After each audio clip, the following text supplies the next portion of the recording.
Right now, inflation's job number one. Data is coming a little bit softer, but I don't think Fed is pivoting here. I don't think the market is pivoting. Investors should recognize that there's been a lot of ups and downs in the economy in this quite fast-moving cycle. We have to remember that the market already priced in a lot of damage. A recession is still the most likely outcome here, and I think it's too early to be calling a bottom in equities. This is Bloomberg Surveillance with Tom Keene, Jonathan Ferro, and Lisa Abramowitz.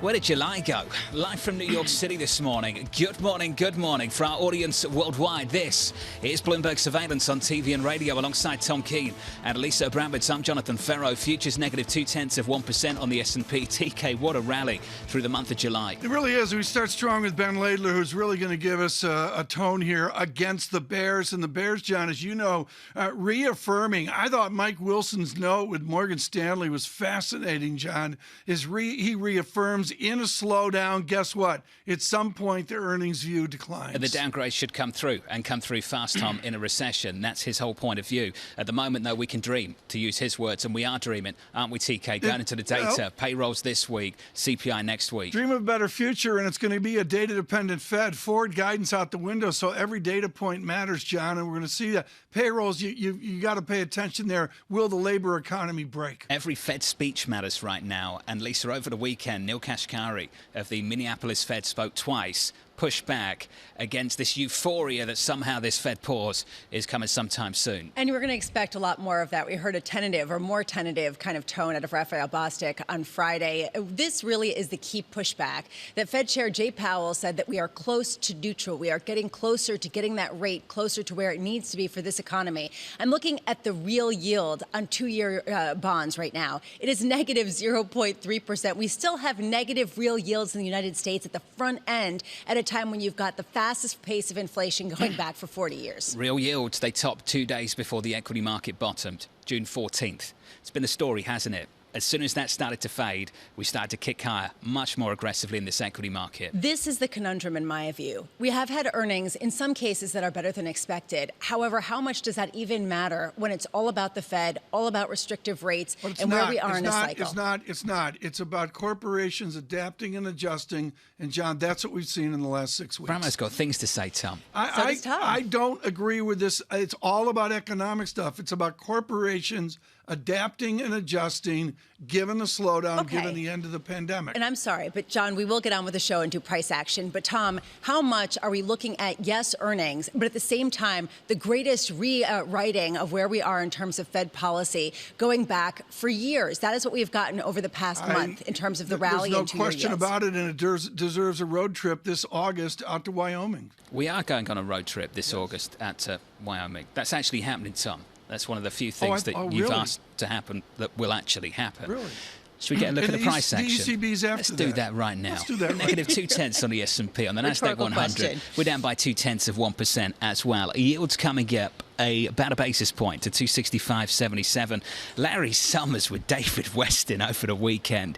Jay Powell said things that, Lisa, to be blunt, were analytically indefensible. What a quote. And how much is that talking exactly about where we are in terms of close to neutral? Because that has been the biggest pushback. Bill Dudley categorically disagreed with that. That has been an area where people say you gave a dovish message to a market that was hungry for one, and you are totally mistaken in doing so. As far as where the economy is, we're going to get a lot of data this week that's going to give us some insight, including at 10 a.m. U.S. July ISM manufacturing. We're also getting June construction spending, but the manufacturing is going to be really interesting, especially after that Chinese data overnight that showed an unexpected contraction in the factory outputs. How much do we see an ongoing grind, an ongoing withdrawal from a sector that has been on fire since the pandemic? And how much does this bleed into some of the expectations for a downturn globally? Today, House Speaker Nancy Pelosi begins her Asia tour. She will be in Singapore. The big question, of course, is Taiwan. Will she be going there? There are a whole host of other nations. She hasn't put it on the list. How much is this going to be a flashpoint, an unnecessary one that continues to really put her and, frankly, the Democratic Party in a real bind at a time when Joe Biden is trying to celebrate a legislative win? And today we do have an earnings continuation after 56% of the S&P have already reported. We get, of course, Zoom info as well as Avis budget, but I'm I'm watching the shale space. Devon Energy, Williams and Company, and Transocean all reporting earnings after the bell. There is an expectation, John, for the shale players to report record profits, possibly recapping some of the decades of losses that they've been incurring. How much does that really restart some of the production versus just simply paying back debt and really being prudent and just cashing in at a time when oil prices are as high as they are? Very cool. Lisa, the day ahead, the week ahead gets bigger as we climax with payrolls Friday later this week. We just got this in from Bill Dudley, the former New York Fed president, publishing on Bloomberg Opinion. Investors have lately become strangely optimistic that the Federal Reserve won't have to tighten monetary policy much further. He goes on to say, Tom, this wishful thinking is both unfounded and counterproductive. It's a short, sharp note. It's a good summary. It's a particularly good summary, John, for those that disagree with Dr. Dudley. I mean, there's a whole school of thought out there that this is a Fed that can, thread the needle's a cliche. He says there's no threading of the needle. This is what they have to do. Inflation is the priority. Looking forward to catching up with Bill maybe later this week. Let's catch up with Ben Laidler, global market strategist at eToro. Ben, best month of gains we've had on the S&P going back to November 2020. Ben, we all want to know your view. Is this the real deal?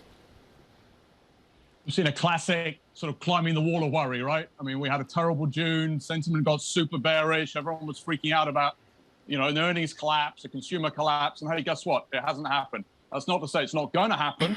We're still in this race between a peak in inflation and what will probably be a mild recession if it happens. I do think the bottom is in. I think the question is still out there as to the sustainability of this recovery. A lot of that is going to depend on how quickly inflation starts to come down in the next couple of months. Those lead indicators, those commodity prices, those inflation break-evens say that we're at the cusp of that. But that's really the question that's going to determine the sustainability here. Ben, I went back and I looked at December of 2018 when Ben Laidler at HSBC made one of the all-time great calls on the equity market. Then there were 6, 7, 8 reasons not to be in the market. Forget about 6, 7, 8 reasons. What's the key reason now to be in the market versus the 47 ideas of gloom that we've got this morning? Markets are forward-looking, right? That's what we always forget. That's what we forgot back in 2018. That's what we forgot at the sort of March low in 2020. Wall Street is not Main Street. We're looking 6 to 12 months ahead. We're looking to the top of this Fed cycle. We're looking to potentially some interest rate cuts. We're looking essentially to the consumer and the corporates outlasting this inflation scare. Now, again, there are risks around that. But if we see inflation peaking in the next couple of months and beginning to come down, I think markets are going to keep moving ahead of that. Earnings, we've had 0.5% off 2022 earnings expectations in the last month. This is not capitulation. Now, we're halfway through earnings. We'll see. But the story right now is the consumer, corporates being very, very resilient. And if inflation does peak in the next couple of months, as those lead indicators tell you, I think to borrow the hackneyed phrase, I think we could thread the needle. Ben, I'd love you to weigh in on the Monday morning tiff that Tom and I were having about whether this is more about macro or more about companies being able to adapt and adjust to the realities that they face. Which is the more important factor right now to understand, yes, perhaps the bottom is in, as you said, but just how much more pain from here we could see or whether we trade sideways? Is it going to be inflation rolling over, the Fed communication, or is it going to be just the individual companies and what they report? There's only 2 ways to make money in markets. It's valuations, which have been absolutely crushed this year, which has been all about inflation, the Fed, the discount rate, the bond yields, and earnings, which have been absolutely rock solid, down 0.5% for the 2022 expectations in the last month or so. If those numbers keep hanging tough, as I think they're going to, then we survive. But your average recession, those earnings come off 20%. So that's your downside. That's a shoe that hasn't dropped yet. That's what the market is, was very afraid about, coming into second quarter earnings, and that's been the relief so far. Now what we're looking for is, can that relief continue? And I think that does need the macro, that needs the inflation fears to cool, and that leads a validation of this expectation that the Fed takes its foot off the pedal. So Ben, I think this is the word that's in the Dudley column today that jumps off the page to me. Counterproductive. Is this rally at this point, this easing of financial conditions, counterproductive and something this Fed needs to push back against? Yeah, the Fed hates this, right? I mean, the market was doing their job for them. It was tightening financial conditions, mortgage rates were going up, et cetera, et cetera. That's all reversed in the last sort of month or so. So I would fully expect every Fed governor worth his salt to be out there trying to talk this market down. And yeah, hey, we should probably see it, right? I mean, but I do think the bottom is in. I do think there's more upside than downside. This is a U-shaped recovery. We're going to bounce around until we get the validation that inflation is coming down. Then I think we're going to grind higher. I don't think this is a V. This is a U. But I do think the bottom is in here. Hey, Ben, great to catch up, sir. As always, Ben Laidler there of eToro. Just continuing to read this column from Bill Dudley this morning, Tom. All told, the outlook hasn't changed. Inflation is too high, the labour market is too tight, and the Fed must respond, most likely by pushing the economy into an actual recession. And to Jobs Day on Friday, I mean, John, it's No News Monday. Let's be honest. Folks, it's No News Monday. It's the summer. We've broken the heat wave on the East Coast. We're all feeling better about it. I actually got below 59th Street this weekend, John. Congrats, Tom. I thought, the statue outside Rockefeller Center almost started shaking. That's how far down you got. Yeah, well, I got to, near Saks. But anyways, John, Friday's a big deal. It's No News Monday, I get it. But Friday is a serious, serious jobs report, and that's what matters to Dr. Dudley. The idea, does the labor market crack, or do we get wage inflation? And that's the fear overlaying the need to get back to 2-ish%. One thing we're looking for, Lisa, on Friday is just a step down in payrolls growth, just a slight deceleration, something in and around the 200s. That's going to be the most important figure of the week. And initial jobless claims of increasing importance because that seems to be the data point that this Federal Reserve is most keyed into, because that was the one that they highlighted was still resilient and sort of the reason why they could continue to raise rates as quickly as they previously wanted to. I'm looking for the manufacturing data a little bit later this morning. Looking forward to that. In America. John, PMIs out of China, Tom. They were not pretty. They weren't. But explain this, John, because there's a lot of people that are like, what's he talking about? Why does that data this morning matter? This morning, last week, or rather 2 weeks ago, I think it was, we had a negative sub-50 PMI manufacturing. We need to look out for the ISM to see if it confirms that, or rather that was services, Tom. So services later this week, John. Manufacturing today. Crystal Palace, Arsenal, I knew you wanted to do that. I knew you wanted to do that.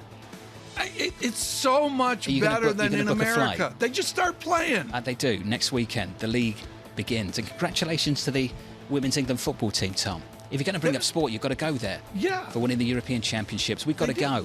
We're down 2/10 on the S&P. We're down 9 points. Road trip. This is Bloomberg. Keeping you up to date with news from around the world with the first word, I'm Ritika Gupta. The architect of the Democrats' tax, climate and drugs bill, Senator Joe Manchin, is lobbying colleague Kristen Sinema to get on board. Manchin argues that the measure does not raise taxes. Sinema has not divulged whether she will indeed support the bill or not. She has the power to sink it. China's economic rebound remains fragile. Factory activity unexpectedly contracted in July. Meanwhile, property sales from top developers continue to shrink. Sporadic COVID outbreaks have led to more government restrictions hampering the economy. And the Bank of England is expected to step up its fight against inflation in the coming week. On Thursday, it's likely to join some 70 other central banks in raising interest rates by a 0.5 percentage point. That would be the UK's biggest rate hike in about 27 years. And shares of HSBC are rising. Second quarter earnings were better than expected, and the bank promised to resume paying quarterly dividends next year. HSBC is pushing back against a call by its largest shareholder, China's Ping An Insurance, to split up. Global news 24 hours a day on air and on Bloomberg Quick Take, powered by more than 2,700 journalists and analysts in more than 120 countries. I'm Ritika Gupta. This is Bloomberg.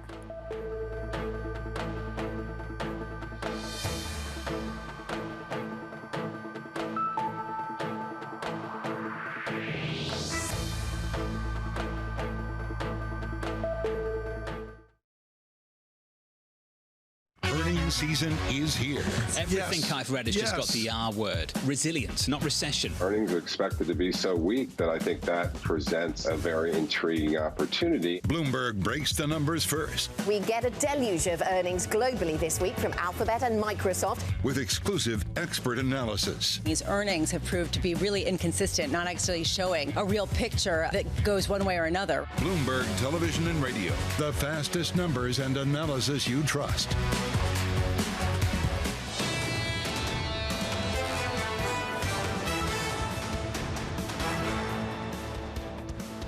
We're going to do everything we can to try to avoid a recession, but we are committed to bringing inflation down, and we are going to do what we need to do. And we are a long way away from achieving an economy that is back at 2% inflation, and that's where we need to get to. Neil Kashkari there, the Minneapolis Fed president on CBS over the weekend. Amazing that every single Fed watcher, dedicated Fed watcher, is basically saying the same thing, that this Fed has to push back against some of this price action. Futures right now, negative, softer, down 0.2% on the S&P after a really strong rally after the last month on both the S&P and the Nasdaq too. The Nasdaq just a little lighter, softer, lower, down 0.2%. Tom, yields up about a basis point, 265.59. There is some dollar weakness out there. Yeah. Euro dollar, middle of the pack in G10, positive a third of 1%, 102.57. On DXY from 107, 108 down to 105. So there is finally a real dollar weakness. You don't see it in some of the EM currencies, but nevertheless an interesting tape and becoming more interesting off the economic data John mentioned that we'll see here on August 1. It is August 1 in Singapore. It is the evening. Of course, they are through their day. Anne-Marie Horton knows this, our Bloomberg Washington correspondent, because there is the reality of the Speaker of the House, the travel plans of her and her contingent, and also the United States Navy. The 7th Fleet is in the Indo-Pacific area, led by the USS Reagan, the Benfold. The Tippecanoe is an oil kind of ship that refuels at sea. Anne-Marie Horton, how is the United States Navy helping Speaker Pelosi on her trip? Well, the question is whether or not they're going to be needed to help her, right? And the question is whether or not the speaker will go to Taiwan. Overnight, Kyodo News in Japan is citing Taiwanese media that says that Speaker Pelosi is set to visit and travel there tomorrow evening. Of course, we have not heard that from the speaker's office. They released a statement over the weekend detailing the itinerary of this trip. Singapore was on it, Japan was on it, South Korea was on it, but there was no mention of Taiwan. And again, the foreign ministry in China was asked about this, and they said they would not sit idly by. So it has become a quite tense moment if the speaker was going to Taiwan. And obviously there's political risks for both Beijing and Washington. The niceties of this, Anne-Marie, and James Stavridis and Elliot Ackerman have this in my book of the summer last year, 2034. It is about geography. Taiwan is 245 miles long, and the niceties of this is, do the U.S. ships go up the west coast, the populated side of Taiwan, or do they go outside to the east side of Taiwan? Is the speaker aware of how the Pentagon is having to adapt to her plans? Well, the president was pretty frank when reporters asked him about this, and he said the military doesn't think it's a good idea for Speaker Pelosi to Can they overrule her, Anne-Marie? Can they overrule her? The White House can't. The White House cannot. The White House says this is the speaker's prerogative, her travel plans, right? But obviously she's going to be in touch with the military, right? It's escorting her if she was to go there on this trip.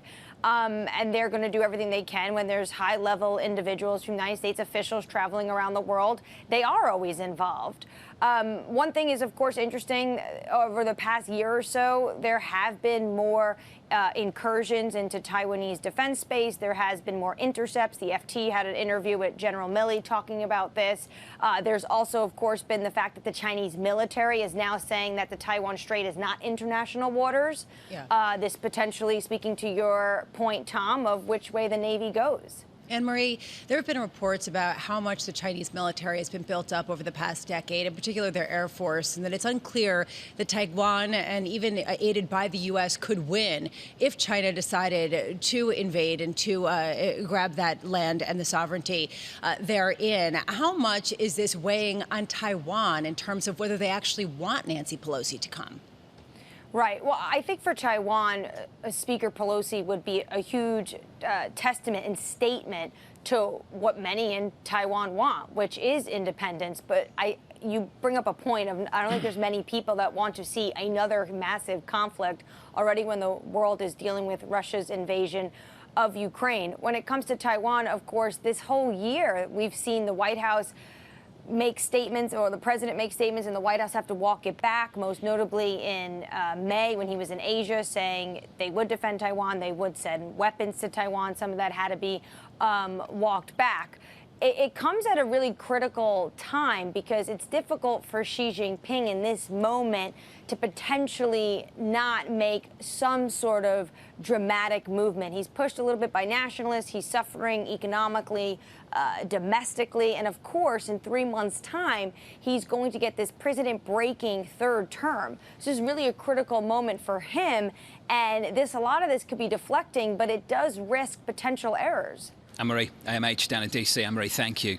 We caught up with Isaac Boltanski last week on this, Tom, and he just said, lose-lose. The guy over at BTIG, the team there, Tom, just calls it lose-lose right now. Whatever decision that the speaker makes, it's a lose-lose situation. I've sort of always felt, John, over the years, and this goes back to all the tensions, even before Nixon, Kissinger, that it is so far removed, so complex, and so unknowable that she's intruding in this around maximum uncertainty. And that's the only thing I can say. There's so many different levels of uncertainty. Well, I think the number one thing we've got to do this week, Tom, is not just talk about the foreign policy. We have to talk about what's happening domestically in China at the same time. Lisa, there are others that believe, in fact, many people who believe that President Xi is doubling down on tension abroad because of what's happening at home. And what's happening at home is not a great situation for the Chinese president. Manufacturing over the weekend was sub 50 on the official PMI. That's contraction. We've heard of this so-called mortgage boycott spreading. That's a tough situation. COVID zero. In China, we're living in 2020 and it's 2022. There are many, many things domestically that are putting this leader under pressure. Especially because just talking about the factory output, that was the official data, which usually is massaged. The fact that they're acknowledging a contraction there is telling. When it comes to the mortgage crisis and the mortgage issue that China is facing, they are looking at about a third of the overall debt attached to these housing, to the homes, actually being non-performing and problematic. This is becoming a serious issue for their banks. This is becoming a serious issue for their economy. People are really struggling to understand how China is going to address this. So, Tom, when we think about the instability abroad, we have to think about just how stable things are at home for this leader. Elizabeth Economy's been out front on this, John. I mean, I can't say enough about Liz Economy's at work in her book, The Third Revolution. He's far more fragile than the homogenous view that we see him by. And of course, this goes into the November meetings of the party. We'll follow the plane through the week, as I'm sure many of you will. Ed Morse is going to join us a little bit later, the global head of commodities research over at Citi. He was looking for a move lower on crude. We got it. He's potentially looking for a bigger move than this one. 96.90 on WTI. We're down by 1.74%. From New York, this is Bloomberg.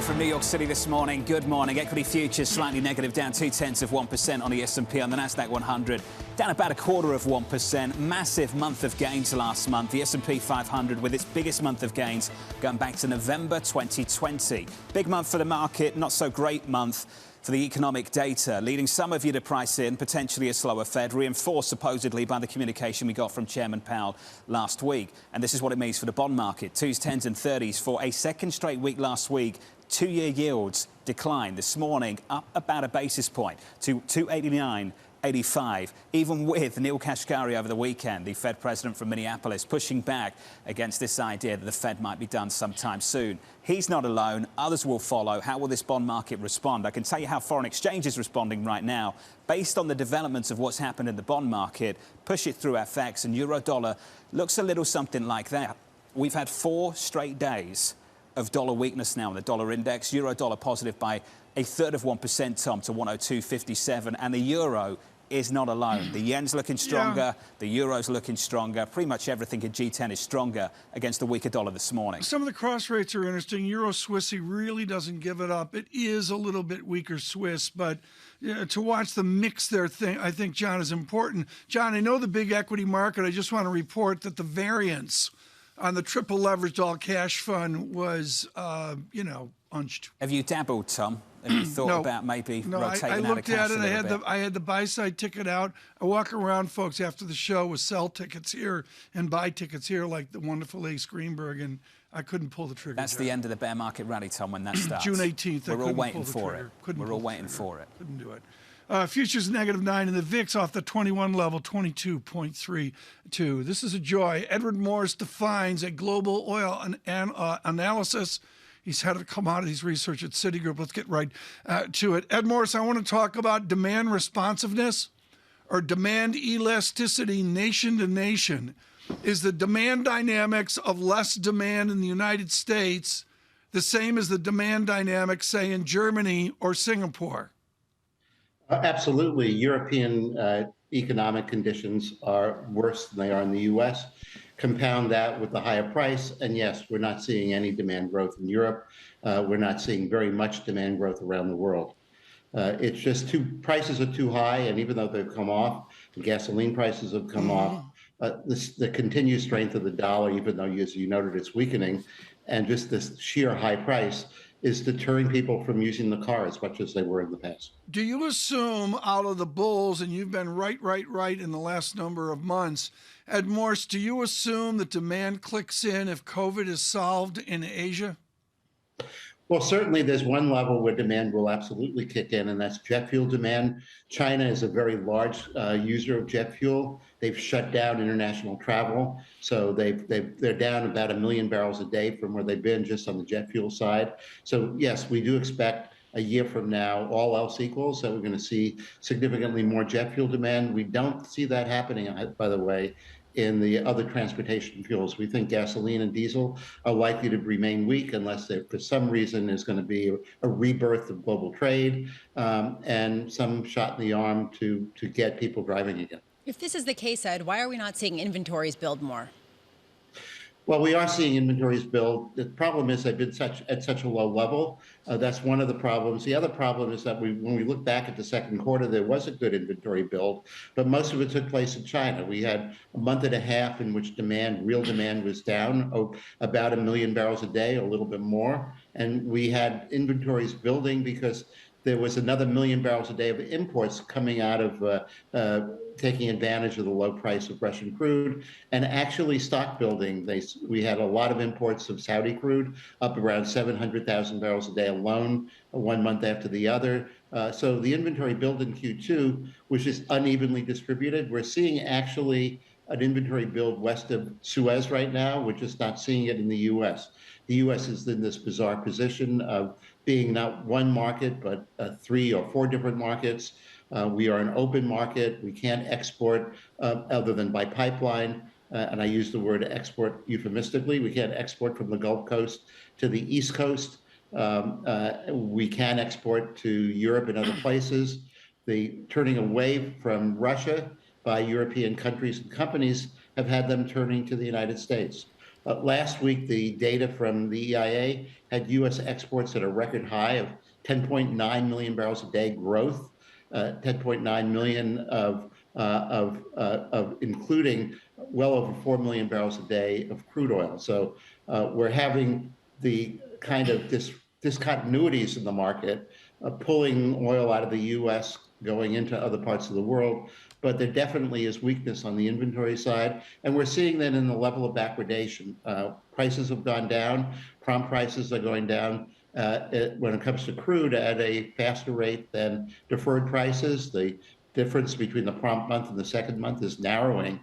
And we're seeing flows coming out of commodities. The liquidity of the market is low, and it's getting lower as people are abandoning commodities for other assets at the moment. One of the reasons why the oil picture has been so complicated, Ed, is because of how much it does hinge on the zero COVID policy in China, how much it hinges on whether that Russian oil can actually move around more consistently or actually not at all, whether it's restricted more. How much do you change your parameters? How much do you change what your base case is for the price if, say, China does reopen, or if we do get some sort of continuing of a steadying in the global economy? Well, we do have that as a contingency. We think the bigger risk on the upside at the moment is not a change in the economic situation globally, but rather we understand the fragility of exports in some countries. It's not just Libya, which has gone up, by the way, by 700,000 or 800,000 barrels a day in the last couple of weeks. How long will that last is a bearish factor in the market. Will we be seeing disruptions to supply there again? also in Nigeria. We're noticing that Iraq has not yet had a government since the elections of last October. We've had the Parliament House occupied twice by protesters worrying about a government that's going to be too close to Iran. The likelihood of disruption risk in both Iran and Iraq is not exactly zero. So there are bullish factors that are hanging over the market. Ed, I don't want to catch you unawares on this, and if Citigroup has a banking relationship, please speak up, and I apologize. Moments ago, we have a headline that Aramco will take out the global products division of Valvoline. Folks, Ed Morris and I are the only ones in financial media that actually used a can of Valvoline in the first car we were allowed ever to do an oil change in. There's a romance here of the troops from Lexington, Kentucky. Discuss, Ed, the synergies of a giant like Aramco with something that's so absolutely iconic in America. I can't speak to the synergies. I can speak to a company that, as my own colleagues who report on Aramco have noted, is awash in cash and is under pressure to spend it. And there are market niches that are highly profitable that companies like that go after. So without speaking to this iconic issue, I think it just has to do with what the extraordinary cash flow and cash position of that company is, looking for good investments to make. And do you see this to continue across all of big oil? I mean, we think of Exxon and XTO, but is this the future of an oil awash in cash? Well, the question is, how long will oil companies be awash in cash? We've had very unusual crack spreads at the moment. A significant amount of that profitability doesn't come from the price of oil itself. It comes from other things in the market, and particularly the strength of the product markets. The strength of the product markets is very unusual. China has a massive role to play in it. China, as I noted earlier, was building inventory. They're not only building inventory, but at the same time, they've cut out exports of product, and particularly diesel. A year ago, they were exporting 700,000 barrels a day of diesel. It's now zero. Yeah. That 700,000 barrels a day, if it were in the market, and if there were some other adjustments, would bring that cracks in the refinery margins, the profitability of refining down significantly. Ed, before we let you go, what's your base case for how low oil prices could go in the next 6 months? Well, our base case is for oil to continue to drift downward. It's seeing Brent in the mid-80s and WTI in the low 80s for year end, and then continuing on that path into the months of 2023. Into the 80s, low 80s year end. Ed Morse City, thank you. Lisa, low 80s year end. How much does that alleviate? Yeah, how much does that alleviate some of the pressure? I mean, we've seen steady drops in the price of gasoline. People have pointed to that and an increase in consumer sentiment, which we saw on Friday. How much does that continue to edify this bullishness that we're seeing, that the Fed's going to be able to move away, that inflation data is going to roll over? This has been really one of the linchpins for some of the recent optimism. We've been looking for the pullback in headline year-over-year inflation for the last couple of months. We've been talking about mechanical peak year-over-year inflation. Then Lisa, it kept climbing and we got a 9 handle. This time around next week, we're looking for that again. Tom, the focus, as you know, though, is on core month over month and what we're seeing happen in rents at the moment and how stickier, how much more broader this story has gotten over the last few months is concerning for a lot of people. That was the number one thing, John, I focused on before I went on Halls, and I'll just tell you that to me the rent dynamic is the most important mix there of core, non-core, Dallas trim, and the rest. How was the long weekend, Tom? It was exhausting. I mean, you take that amount of time off. A single day. You really don't. It doesn't really click in. The stress doesn't fall away until something in the vicinity of cocktail hour. You've adopted the word holds, Tom, but not the full culture of the UK and that was an vacations American in Europe. Halls there, John. I took a day off. A 3-day weekend into the summer, Tom. Impressive. Futures on the S&P down 0.2% on the Nasdaq 100. We're down about 0.25%, pulling back from a pretty tasty rally over the last month. What a move we've had on the S&P, the biggest month again since November 2020. Quite a rally off the June 16th lows on the Nasdaq 100 too. Yields higher by a single basis point. Your 10-year 265.77. A lot of data coming up this week. Good morning to you. This is Bloomberg. Keeping you up to date with news from around the world with the first word, I'm Rishika Gupta. China has again warned that its military would take action if House Speaker Nancy Pelosi makes a landmark visit to Taiwan. A spokesman said the People Liberation Army, quote, won't sit idly by if Pelosi travels to the island. She's currently in Singapore. Pelosi's itinerary did not list Taiwan as a stop. And President Biden is isolating at the White House after testing positive again for COVID. He has a so-called rebound case that's seen in people who take the antiviral drug Paxlovid. The White House says the president is not experiencing any symptoms. And in eastern Kentucky, the death toll from massive flooding has now risen to 28, and the state says more fatalities are expected. Rescue and recovery efforts were slowed Sunday by up to 4 more inches of rain. About 400 people have been rescued by National Guard helicopters. And Lufthansa could face more turmoil. Pilots at the German airline have voted for strikes if they're considered necessary to get a new wage deal. That could lead to another round of flight cancellations. Walkouts could take place this month, which is one of the busiest for the European travel sector. And shares of HSBC are rising. Second quarter earnings were better than expected, and the bank promised to resume paying quarterly dividends next year. HSBC is pushing back against a call by its largest shareholder, China's Ping An Insurance, to split up. And Bill Russell is being remembered as the greatest winner in the history of basketball. The Hall of Famer died Sunday. Russell won 11 NBA titles in 13 seasons. He also won 2 NCAA titles at the University of San Francisco and an Olympic gold medal. Bill Russell was 88. Global news 24 hours a day on air and on Bloomberg Quick Take, powered by more than 2,700 journalists and analysts in more than 120 countries. I'm Rishika Gupta. This is Bloomberg.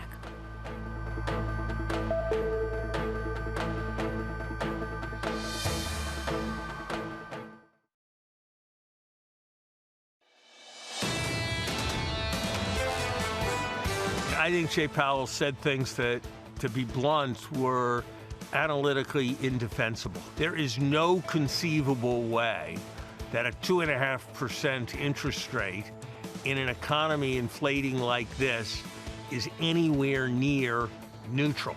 Was that the diplomatic version of Larry Summers there? Larry Summers, the former U.S. Treasury Secretary, He's got speaking better to David behavior with Weston than he is with me. On Wall Street Week over the weekend. He was pretty blunt. Yeah. Let's be blunt about that. That's not Futures diplomatic. down 0.2% on the S&P. On the Nasdaq 100, down 0.25%. Yields higher about a basis point, 265.95. Got a ton of economic data this week. It concludes with payrolls on Friday. Next week, August 10th, we get CPI in America. We have to talk about foreign policy too. A lot of people wondering whether the Speaker of the House will go to Taiwan. CNN reporting the following. Here's the lead paragraph. U.S. House Speaker Nancy Pelosi is expected to visit Taiwan as part of their tour of Asia, Tom, according to a senior Taiwanese government official and a U.S. official. I stress that is CNN reporting, Tom, and that's the latest I've seen. 1,900 miles from Singapore up to Taiwan, and to give us perspective, we rip up the script. We were going to speak of Europe with Tina Fordham, geopolitical strategist and founder of Fordham Global Foresight.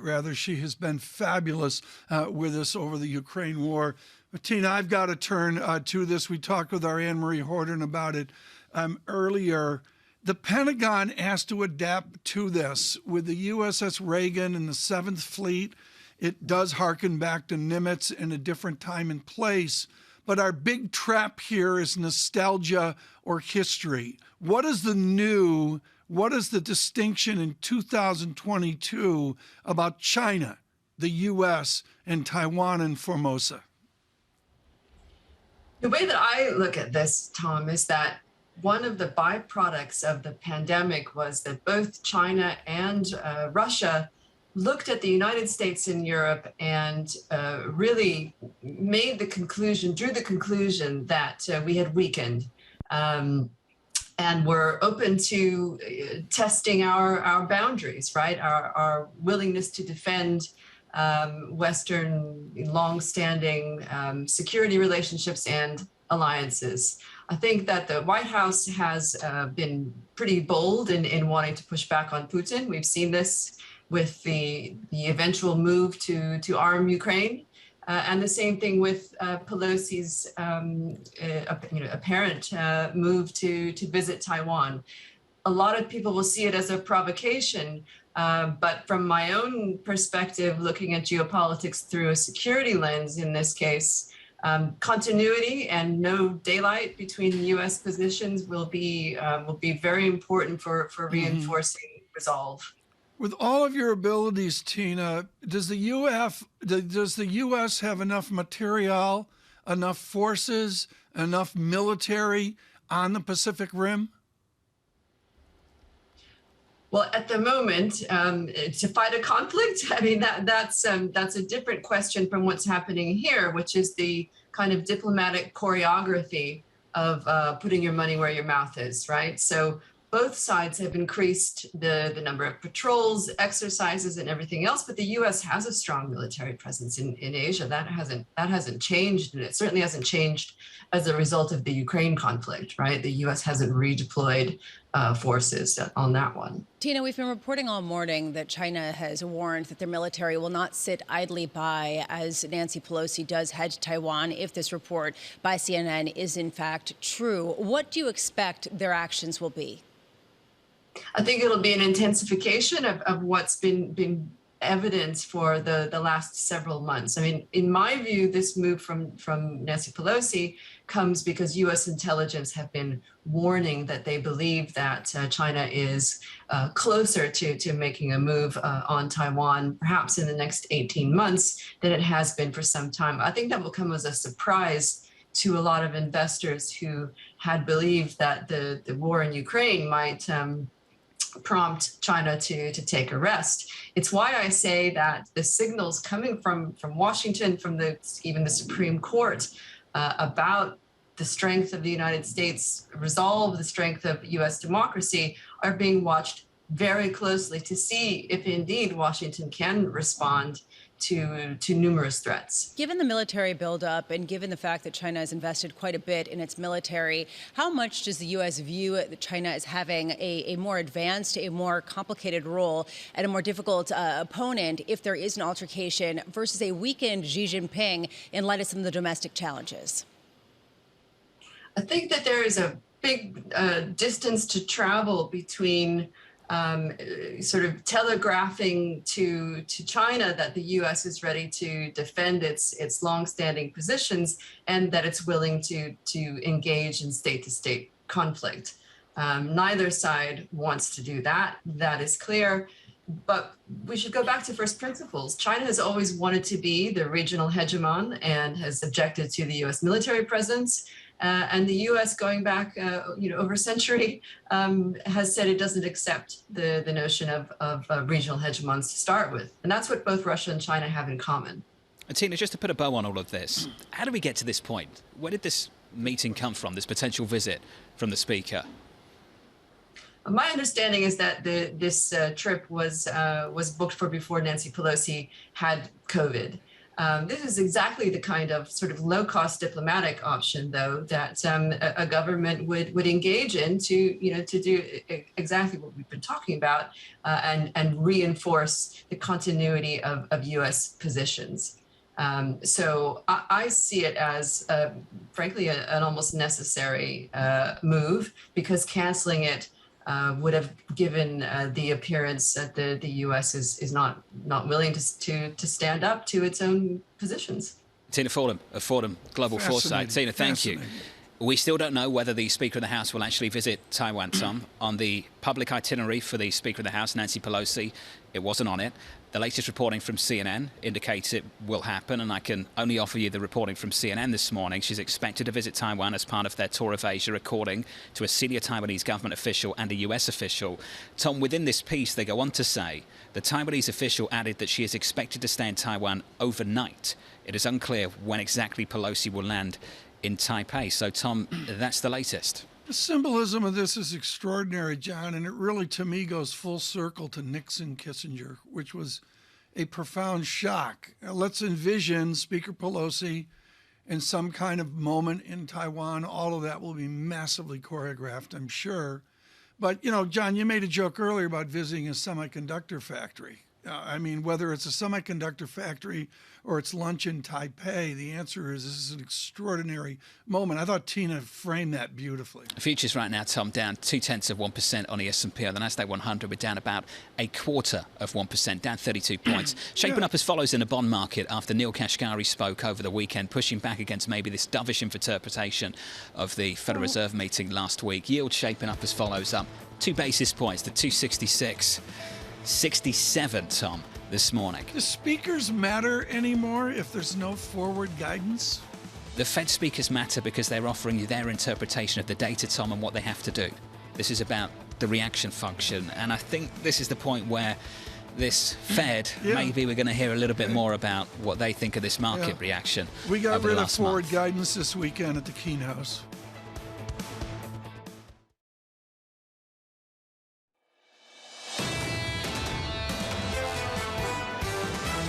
Right now, inflation's job number one. Data is coming a little bit softer, but I don't think Fed is pivoting here. I don't think the market is pivoting. Investors should recognize that there's been a lot of ups and downs in the economy in this quite fast-moving cycle. We have to remember that the market already priced in a lot of damage. A recession is still the most likely outcome here, and I think it's too early to be calling a bottom in equities. This is Bloomberg Surveillance with Tom Keene, Jonathan Ferro, and Lisa Abramowitz.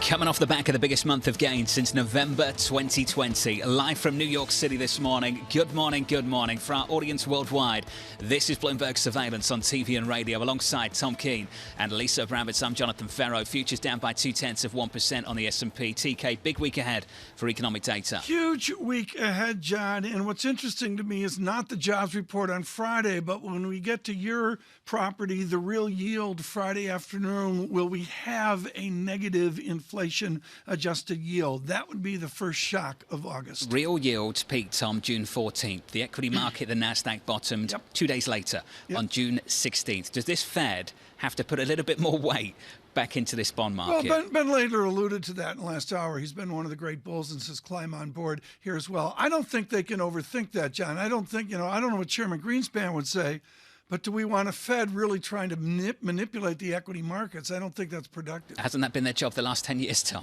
Well, Greenspan would say it's been their job the last 40 years. Wishful thinking, the words of Bill Dundee this morning in Bloomberg Opinion, Lisa. The wishful thinking is both unfounded and counterproductive. Okay, perhaps it's not the Fed's job to manipulate markets, but it is their job to use financial conditions as a tool to try to achieve the outcome that they want with respect to inflation.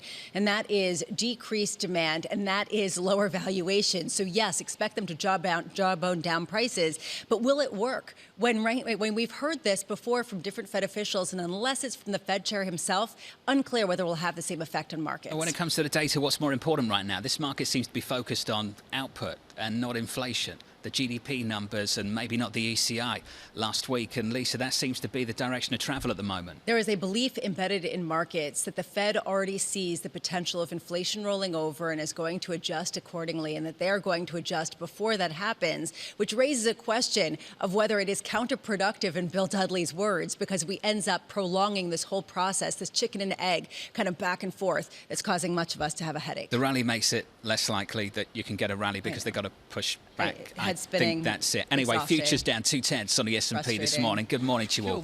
Bramo, annoyed. Futures on the Nasdaq down by 0.2%. Yields up by a couple of basis points. 260.649. There's some dollar weakness out there, I tell you that. Euro dollar positive 1/3%. Lisa, 102.52. All right, if you want to be bearish, take a look at some of the manufacturing data, particularly out of China, also out of Europe. It has been bleak, particularly in China. The official data coming out showing a contraction in the factory output. And this actually was a surprise to a lot of people, despite the COVID zero. We get the latest read on the U.S. at 10 a.m. I do think it's important. Yes, it is a slower news day when it comes to economic data today than the rest of the week. Still, this is a linchpin in where we are in this cycle. Are we just seeing a rotation to services? Not really, because it's not going to services. We actually are seeing weak data there. Is this factory sector holding up despite some of the weakness that we're seeing in demand on the physical goods? Today, I'm very much focused on the geopolitics. politics here. We were just reporting earlier, John mentioned CNN has it that Nancy Pelosi is going to stop in Taiwan for a night on her trip in Asia. She is currently in Singapore on this trip. How much does this ignite some sort of altercation between China, between the U.S.? What does it mean when China's army comes out and says, we will not sit idly by if Nancy Pelosi does land in Taiwan? And today we do see a slew of earnings, including Avis Budget, Activision Blizzard, plus a slew of energy companies, particularly in the shale patch, Devon Energy, Williams companies, and others. How much do we see shale report record profits, and what do they do with them, John, as this becomes an increasingly political issue? Do they reinvest them? Do they just deliver them to shareholders that have been waiting with losses for a decade? Exxon and Chevron were not shy about the buybacks last week. Not at all. That's all. Lisa, thank you. What a move we've had in July. The biggest month of gains of the S&P going back to November 2020. Off the lows of June, the June 16th closing low on the Nasdaq 100, we have rallied more than 16%. Stuart Kaiser was waiting for that move. The head of equity derivatives research at UBS joins us right now. Stuart, is it too early to take a victory lap for you? Hey, I don't think there's any victory laps in these markets, John. But look, I think the big picture here is expectations just got so extremely low that it didn't take a whole lot to kind of surprise sentiment to the upside, especially given where positioning is. But yeah, I think any victory laps are short-lived these days. I look, Stuart, at the move we've had. When you synthesize all of UBS research, can you say it is a bull market? Can you say, as we've heard from a number of other guests, optimistic guests like you, that it is a bottom? Look, I think we do see some room for the market to continue to move higher in August. I don't think I'd call it a bull market. How do you know when it's a bull market? That's a great question. I think for us, we'd like to see some follow through. I think if you look at performance of the equity markets the last 5 months, winners have underperformed losers the following month for 5 consecutive months. So basically, people have been aggressively selling winners, and I think if we could see a little follow through in August, we'd probably see that as incrementally positive. But look, until the Fed seems comfortable that inflation's under control and they're willing to sort of back off a little bit of these hard landing outcomes, I think it's hard to really call for a bull market at this point. Stuart, understanding technical versus fundamental underpinnings of the rally that we just saw. There was a story that caught my attention on Friday that quants sold a huge amount of their bearish positions. They had to close out over the past few weeks, and that was fueling the rally. How much is that the main factor that's really been driving a market that's been operating in thin liquidity and very uncertain economic outlooks? Lisa, I think it's actually a pretty big part of it. If you look at the performance of high short interest stocks, they've rallied considerably in July, and I think that's evidence of what you've been seeing on the quant side. But I think that just speaks to a bigger picture, that positioning and sentiment had been so washed out that you got a relatively solid earnings season, certainly not as strong as we've seen the past couple, but a solid earnings season. And the Fed that just sort of stayed on script, so didn't provide an additional negative catalyst into the market, and that's hasn't, to your point, I don't think it's drawn a lot of new investors into the market, but I think it's scared a lot of the shorts out, and that's kind of what we've seen in July. Stuart, your response to when we tried to give you a victory lap spoke volumes. It was just sort of this exhaustion from this whipsaw action that we've been seeing and the uncertainty. What's your compass when you try to get a gauge of what's to come? Is it the economic data? Is it the prognostications from Fed officials? Or is it the line-by-line reports that we're getting from a lot of companies as they report earnings? I think right now it's the earnings side of it, just because expectations, especially from the more bearish side of the ledger, have been so negative on earnings. So I think about a 5% upside to EPS has really helped. In terms of the Fed, look, the Fed has a dual mandate, and their view, I think, has been that the tail risk on the inflation side of their mandate was so far off and so huge that they had to prioritize that. And they front-loaded hikes. And to their credit, market-based inflation expectations have come under control. What they've sacrificed there is they've sort of introduced a tail risk on the growth side of the market. So it's going to be that back and forth between how the Fed is managing, inflation risks in the face of declining growth. And I think the real challenge is going to be, if we see weakness in the labor market, how will the Fed's communication evolve? I think from their perspective right now, the tail risk on the growth side is smaller and further in the future. So they're going to prioritize inflation. As that growth tail risk gets closer, how does that communication evolve? So that's going to be, I think, the number one focus for us as we get through earnings is how the Fed communicates that balance. Right. I'm asking for a friend, but for people that have missed the equity market completely, the few people that have actually completely missed the equity market, How do you begin to get on board? Do you plunge in? You have such an enthusiasm that you dive in, or is it the proverbial dollar cost average? We're not in the diving camp at this point. I think if the Fed is focused on growth and is willing to allow hard landing outcomes, I think you need to enter this through higher quality, larger market cap type companies. And I think that's frankly why large cap tech has benefited, because they fall into that category. So for us, it's, I think you want to be careful legging in here. It's hard to recommend to buy value and cyclicals at a time when the Fed seems comfortable, causing a recession. And look, the investor conversation is not if there's a recession, right? It's when and how much. And if that's the case, I think you need to be pretty cautious about how you add risk at this point. Stuart Kaiser, awesome to catch up with you, as always, here in New York City. Stu, thank you, sir.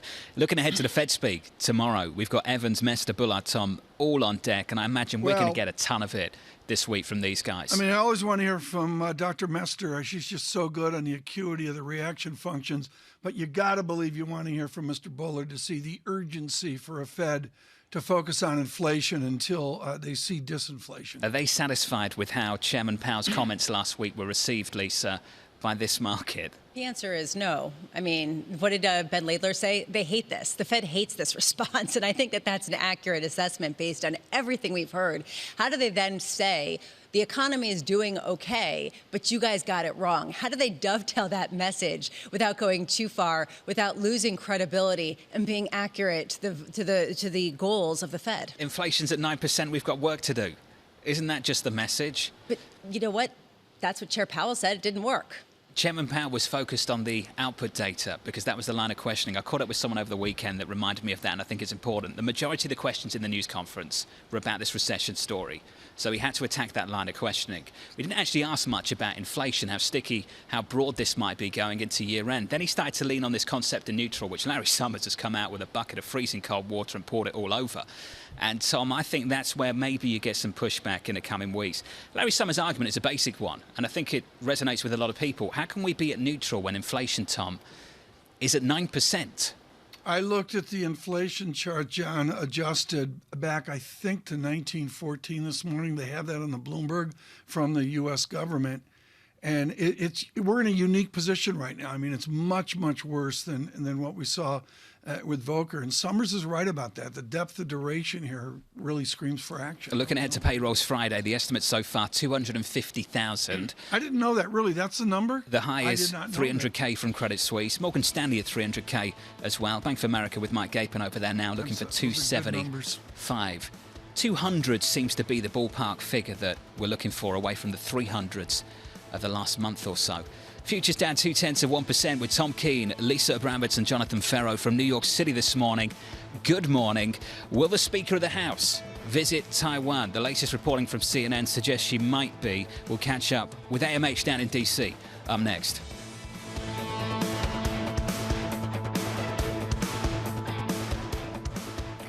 Keeping you up to date with news from around the world with the first word, I'm Ritika Gupta. China has again warned that its military would take action if House Speaker Nancy Pelosi makes a landmark visit to Taiwan. A spokesman said the People Liberation Army, quote, won't sit idly by if Pelosi travels there. She's currently in Singapore. Pelosi's itinerary did not list Taiwan as a stop.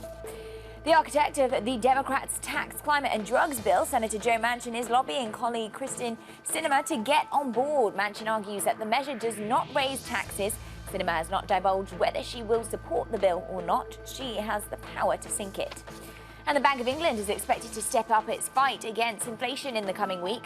On Thursday, it's likely to join some other 70 central banks in raising interest rates by a half percentage point. That would be the UK's biggest rate hike in 27 years. And shares of HSBC are rising. Second quarter earnings were better than expected, and the bank promised to resume paying quarterly dividends next year.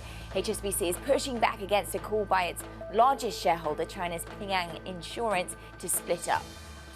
And Bill Russell is being remembered as the greatest winner in the history of basketball. The Hall of Famer died Sunday. Russell won 11 NBA titles in 13 seasons. He also won 2 NCAA titles at the University of San Francisco and an Olympic gold medal. Bill Russell was 88. Global News 24 hours a day, on air and on Bloomberg Quick Take, powered by more than 2,700 journalists and analysts in more than 120 countries. I'm Ritika Gupta. This is Bloomberg.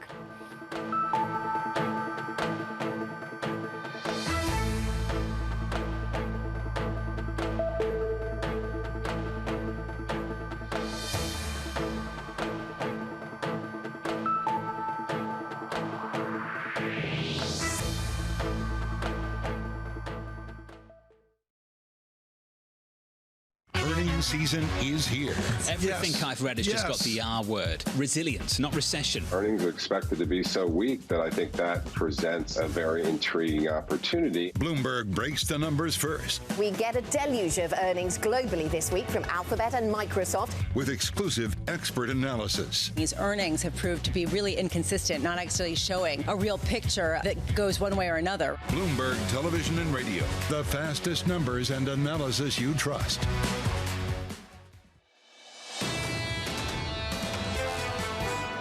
This is fighting inflation. This is all about the absolute horrible position that people are in now because of the inflation cost, whether it be gasoline, whether it be food pricing, whether it be energy pricing. And it's around energy mostly it's driving these high inflation. This is going to take care of that because this is aggressively producing more energy to get more supply to get the prices down. That's what we're doing. Senator Manchin over the weekend doing more TV than us, Tom. Every single morning show over the weekend with Senator Manchin of West Virginia. On CBS that was over the weekend. From New York City this morning. Good morning. Tom Keene, Lisa Abramowitz and Jonathan Ferro. Futures down just a touch. We're softer by a little more than 0.1%. No drama here in the market. We're down about 0.1 on the Nasdaq too. Drama potentially in Taiwan. The latest from CNN, if you're just tuning in, here's the lead paragraph from their team. U.S. House Speaker Nancy Pelosi is expected to visit Taiwan, Tom, as part of their tour of Asia, according to senior Taiwanese government official and a U.S. official as well. It's fascinating. I think we've covered it really well this morning, and we'll continue to do that. Secretary Cohen, William Cohen of Maine, will be with us later here on Surveillance this morning. So right now we will digress. Anne-Marie Horton is watching the Pelosi story, our Bloomberg Washington correspondent. But Anne-Marie, with the Manchin attention that John just mentioned, I think we need to understand a woman who is a young girl, literally lived in an abandoned gas station, picked herself up with 3, 4, and 5 academic degrees, and holds court as a progressive yet moderate Democrat senator of Arizona. Who has to sell to the senator from Arizona, and what is she listening for from her colleague from West Virginia? Well, I think Senator Manchin went out this weekend to make that case to her explicitly in some of these talk shows he was on of the weekend programming, talking about the fact that her agenda that she's been pushing for, even if she wasn't part of this small huddle, is reflected in this bill. He talked about the fact that she didn't want to raise taxes. He says that this doesn't raise taxes, this closes loopholes. He also really weighed into and leaned into the fact that this would give Medicare really the road to try to negotiate prices lower prescription drugs. This is something that she is very keen for. But we have not yet heard from her office, except for the fact when the bill came out that she said that they will not talk about until they read the text, and also the text needs to be scrubbed by the Senate parliamentarian to make sure there's no non-budgetary items in it. And until that happens, we may not know whether Kyrsten Sinema is a yes on this vote. And this is an issue. This is why you see a little bit of optimism, but cautious optimism from the White House, because they've got burned before, and they need every single senator to sign up for this, or it's not happening. I mean, Arizona is maybe the one state, Anne-Marie, that I get most wrong. I get it's a Republican state. Good morning, AUH2O. But the answer is, with a booming Phoenix, it's more Democratic. What is her local politics that affects this big national and Washington decision? Yeah, and Arizona, Tom, key to bring up, because tomorrow they have a primary election, and this is really a fight for the Republican GOP, especially there. But we should note President Biden did win Arizona, really at the heart, though, of Trump's campaign, saying the election was stolen. Kyrsten Sinema has had a lot of blowback from progressives in Arizona. I mean, you've seen videos circulating on social media last summer when Build Back Better was really in the press, forcing her to sign up for this. But, as you say, she's very moderate, a bit more to the right when it comes to taxes. She does not want to see corporate taxes raised. She's also been against closing the loophole on carried interest. Yeah. So this is going to be potentially the key discussion to try to get her on the finish line. Anne-Marie, I'm just focused on Joe Manchin. I think this is a fascinating story. He's always been sort of a waffling member of the Democratic Party, really getting some ire from some of the more progressive members of the team here. And you do see him being the front runner, even pushing back against a Wharton study that came out and said that this bill, Inflation Relief Bill Act of 2022, would increase marginally inflation to 2024 before reducing it on the margins. How much is this a surprise? What caused the about face for him? And these are economists that Manchin has been in discussion with in the past. And on CNN, he said, I respectfully disagree. And he pointed to a lot of the investment that will go into the energy space. This is really key for him in West Virginia, especially things like pipelines for LNG. And he says that will end up bringing down prices. So that's why he views this as not inflationary.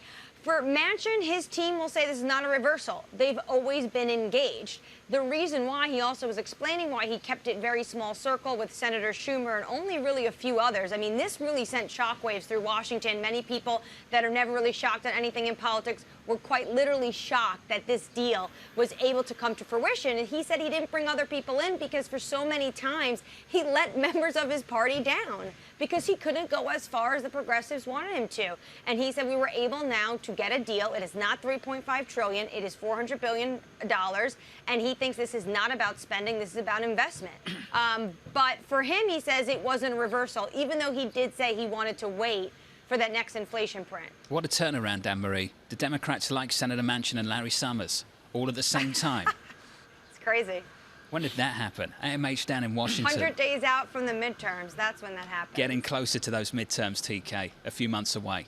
Yeah, it's what it's all about, and you wonder how the president's going to react to it. It'll be fascinating to see, John, when Matthew has sound on Bloomberg Radio this afternoon, where we are. John, as we speak of Washington, can I note that the real yield will dip down through where it was on July 29th, and possibly will head for a negative statistic? It's been fading, about Tom. The time of one of your properties. It's been fading.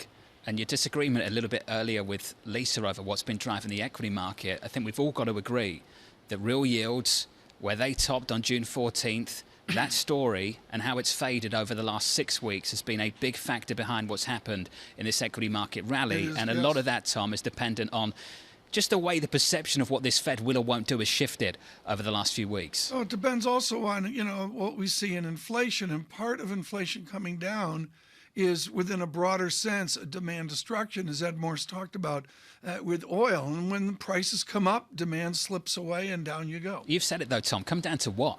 From 9 to what? 8, 7, 6, 5? Well, yeah, that's, we haven't discussed that today, but to me, that's the heart of it. And John, this goes to the important point. Is jobs more important Friday? I mean, today it's no news Monday. I get that.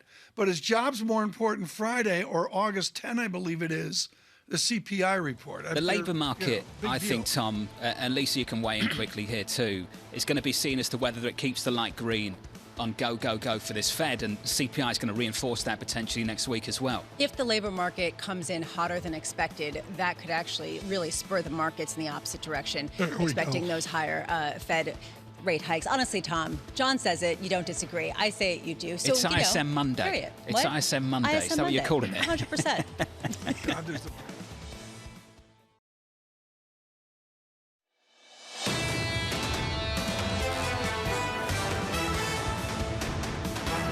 Let's whip through this price action for you. From New York City this morning, good morning. After a massive month of gains on the S&P, the biggest month of gains going back to November 2020, we pulled back just a little bit on the S&P 500, down 0.1%. On the NASDAQ 100, down 0.1%. Looking ahead to more economic data, Lisa flagged this, the ISM manufacturing coming out a little bit later today, then on to ISM services. Then we get CPI next week, August 10th, before we get their payrolls this Friday. This equity market building off the lows of June 16th. This bond market, yields have declined substantially from the highs of June 14th. Yields have gone from, say, close to 350 down to 264 on a 10-year, on a 2-year down to 288. Another part of the bond market that's backed away in a massive way, topped out June 14th, the Italian 10-year yield has gone from close to 420 all the way back in to 294. Now, I can find a lot of bad news out of Europe. Can I just say, Tom, that maybe that is just a little bit of a ray of light? The fact that we haven't got this redenomination risk bubbling away at the same time that that economy is facing very, very real challenges. Well, the war is really challenging right now. But I do agree, John, there's so much gloom about Europe. You wonder where the glint is going to be, where maybe they get it going. And I really wonder what the tourism effect is in some of those geographies. Every report from the airlines is it's an absolute boom tourism economy. I've lived it, Tom. Everywhere you go in Italy, an American accent. The why? Euro dollar at 102.42. Goldman out this morning, cutting their 3-month target on euro dollar from about 105 down to 99 cents, Tom. They don't think this market still reflects just how much pain that economy is about to go to. Today, at least, though, again, Tom, dollar weakness, 4 days of it now. Euro dollar positive, 0.2 of 1%. There it is, a 105 on DXY. Round that up, maybe a 106. We're watching the 10-year real yield as well. Much more still to come. That's your cross-asset price action. We need to get you some single names. We can do that with Bramo. Hey, Lisa. Check it out. It's green. I'm not talking about stocks that are losing. I'm talking about stocks that are gaining, even after reporting earnings. HSBC came out and said that they were going to reinstate their dividends starting next year. They beat expectations, particularly on currency trading. Those shares up 7.4% in the pre-market if you look at the ADRs trading in New York. And then there are a number of acquisitions this morning, or at least planned acquisitions announced, which is interesting considering the slowdown that we've seen in capital markets in both acquisitions and IPOs, not to mention debt sales. Global Payments said that it was going to buy EVO Payments to expand in Europe, to expand in South America. Those shares up nearly 2% after announcing that. And Valvoline, Tom was mentioning this earlier, it said that it was going to have its petroleum unit acquired by Saudi Aramco for $2.6 billion. How much is this going to be at the beginning of a slew of acquisitions in the energy space, especially because they have that free cash flow? Talking about energy, it is interesting to see that prices are down. Oil prices have come off, especially after that factory output data out of China. ExxonMobil reflecting that. Those shares down 0.8%. Devon Energy not. Those shares up 0.6%, even after a monster rally this year. That company set to report earnings after the bell. The expectation is for record shale profits at a time when they have reported for a decade or more losses, disappointments, debt holders that are sitting there wondering whether they're going to get paid back. And Activision Blizzard also out after the bell. The video game maker has already gained 20% year to date. Can they confirm that with a really robust set of projections, even as people start to have more things to do with their time other than sit home and play video games, Tom? Well, Lisa, thanks so much. Laura Rame joins us right now with FS Investments with a really, really sharp note about what to watch as we vault into August. Let me take you back to March of the beginning of the pandemic. Claims exploded higher, 5.9 million, I believe that number is. It's a huge statistic, and we've come down to the glory 2 years later of 171,000 with a survey this Thursday of 260,000.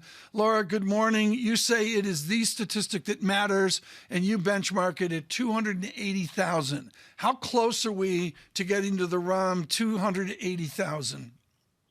I still think we're about a quarter away from getting to a level that much more clearly predicts a recession as defined by the body that really is the arbiter of this, the official referee. Claims typically bottom about 9 to 24 months ahead of a recession, and they bottomed back in March at a very historically low level, but they've been slowly creeping up. And there's a seasonal component to that. I think that's why I'm watching something a little bit higher, more like 280, to try to differentiate between something that's more cyclical and something that's just seasonal. Does the Fed wait? Is the Fed ex post where they just have to wait for the lower range 280,000, or do they act before? So that, they're acting. And I think this is the big, question that we saw after Wednesday, right? The markets are now really pricing in rate cuts, and it's caused the Fed funds futures curve to diverge significantly from the dot plot, which, I grant you, the Fed really has removed their forward guidance piece of this. But I do think that that is going to be at the core of Fed speak this week. Fed speakers are looking at the market reaction, and the higher inflation is a game changer. You cannot price in the same Fed that we had in 2018. You can't price the same reaction function. At the first sign of weakness, and we're already seeing that, the Fed's not going to be able to come in and ride to the rescue with rate cuts with the same speed and flexibility that they would have when we have inflation at 2%. Lara, what's driven you crazier? The recession debate or the interpretation of that meeting last week of this Fed? I think the recession debate to me is really taking the oxygen away from what we really need to be focused on. Because the start date of the recession at the end of the date is really only good for years later when we're comparing it to other recessions. The reality is the economy is weakening. It's probably going to weaken further. Job losses are the hallmark of the classic definition of recession, that or they're a hallmark component of that. And looking forward, there's probably more weakness ahead. And right now, Q3 GDP is actually shaping up to be positive, a small positive, but I think we really need to wait. There's another shoe out there to drop, and it's the jobs. And the Fed probably said that about 10 times, that to them, they're really going to continue to address inflation primarily until they see problem with the jobs. It's in the first line of the statement. You can see it in the first paragraph. They reference the jobs market. Lara, it raises the question, when do you expect to see that weakness bleed into the labour market? Is Friday too soon? Is next month too soon? Yeah, it is too soon. We've seen this consistent strength. We still have the job openings. It's something that I don't really expect to materialize until the fourth quarter or even early in the first quarter of next year. Which raises a question, Laura, about whether the dual mandate of the Fed comes into question at that point, whether inflation starts to become less of the obvious goal if the labor market is also struggling. Do you think that when we get there, inflation will have come down significantly to a level where it will be a more comfortable discussion for the Federal Reserve to have? No, it so much has to go right to get inflation back down to anything close to where the Fed can plant a flag and declare victory. You need either deep energy price deflation, you need rents to turn around, and you need durable goods price deflation. All those three components will be required. And right now, I'm looking at year-end GDP. It's hard to even get it below 7%. My forecast still is around 6%, but that's looking increasingly optimistic with every month where you just get these reports filled with upside surprises and inflation bubbling up from virtually every quarter of the economy. So it's a lot of economic uncertainty over the next year. And this is something that traditional equity markets just haven't wrapped their head around. They're looking at a more classic V-shape recovery, and I would argue we still haven't hit the bottom of that yet. Just quickly here, Laura, given the fact that Fed Chair Jay Powell came out and said that we are getting closer to neutral, and that Larry Summers came out and said that that was indefensible, where do you see this idea of neutral kind of evening out? Their estimates of neutral are so based on their Phillips curve related models, and they really take for granted this deep, durable goods price deflation that we've seen from China. In the face of deglobalization, neutral is likely higher. Their models haven't caught up to that yet. And I think that's what so many of us are sort of pounding the table about. It's going to have to be a higher terminal rate. It may even be 3.5%. But even that, I think, would require a hawkish pivot from where markets are positioning today. Lara Rame, thank you, of FS Investments. The fact that we're debating whether we have or have not got a recession on our hands at the moment, I think that just tells you we're not in a great place. Connor Sen, the columnist for Bloomberg Opinion, just tweeting me and saying the following, and I think this is a really good way of just wrapping things up. Where their problems stem from is affirming that long-term neutral rates are around 2.5%, which anchors the 10-year yield around that level, which anchors mortgage rates, which supports housing. They're not sure how to make markets do what they want. TK, that's an interesting take from Connor Sen just moments ago. And what's interesting about it, and I thought Laura was just brilliant on this, absolutely brilliant, was the idea of how do you get the terminal rate up? How do you get the new 2% up near Adam Posen's 3%? And the way you do it on a very coarse basis, a blunt basis, John, is to look at the service inflation dynamic versus the global U.S. goods disinflation dynamic. If you get a little bit of a goods permanency, above zero and you get a persistency of service sector inflation, you don't get back to 2%. Looking ahead to next week on August 10th, these are the numbers so far. We're putting our survey together. As the numbers keep coming in, the median's going to change, but at the moment the estimate is 8.8% headline, down from 9.1. The estimate for core, stripping out food and energy, is 6.2, up from 5.9. Wow. And Lisa, as you know, this market will be very focused on the month-over-month core figure, just to get a feel for how sticky, how broad this story is. The conversation becomes a lot trickier when it's not just the direction of travel, but how quickly inflation is coming down, what the drivers are. This is a level of nuance that we do not understand how it's going to be received in markets. Nuance these days. Exactly. Come on. Futures down a tenth on the S&P. From New York City, this is Bloomberg.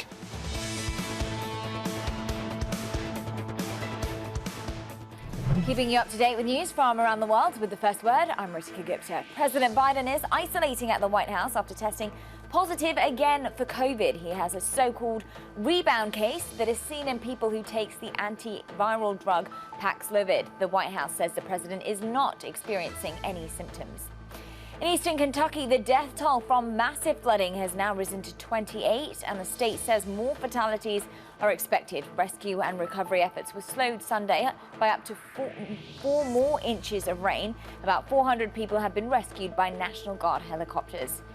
And the outlook for factories around the globe has gotten worse. European factory activity plunged in July, and Asian manufacturing output also continued to weaken. It's being blamed on a slowing economy and those lingering supply chain complications. And Saudi Aramco has agreed to buy Valvoline's global products and retail services businesses for more than $2.6 billion in cash. That will let Aramco expand its refining and petrochemicals operations. Valvoline says it will now become what it calls a pure-play automotive service provider.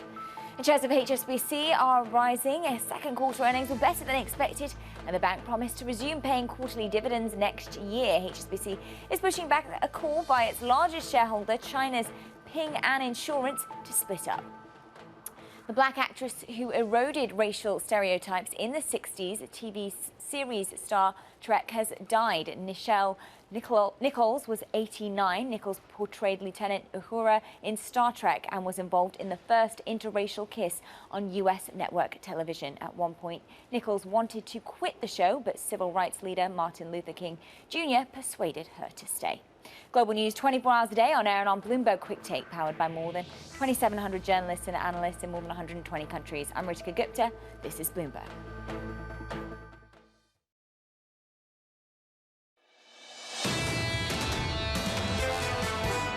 The outlook for the Chinese real estate continues to be weak. We're some quarters away from saying we're through the worst of it. So we do think we're going to see some further impairments in the second half on that portfolio.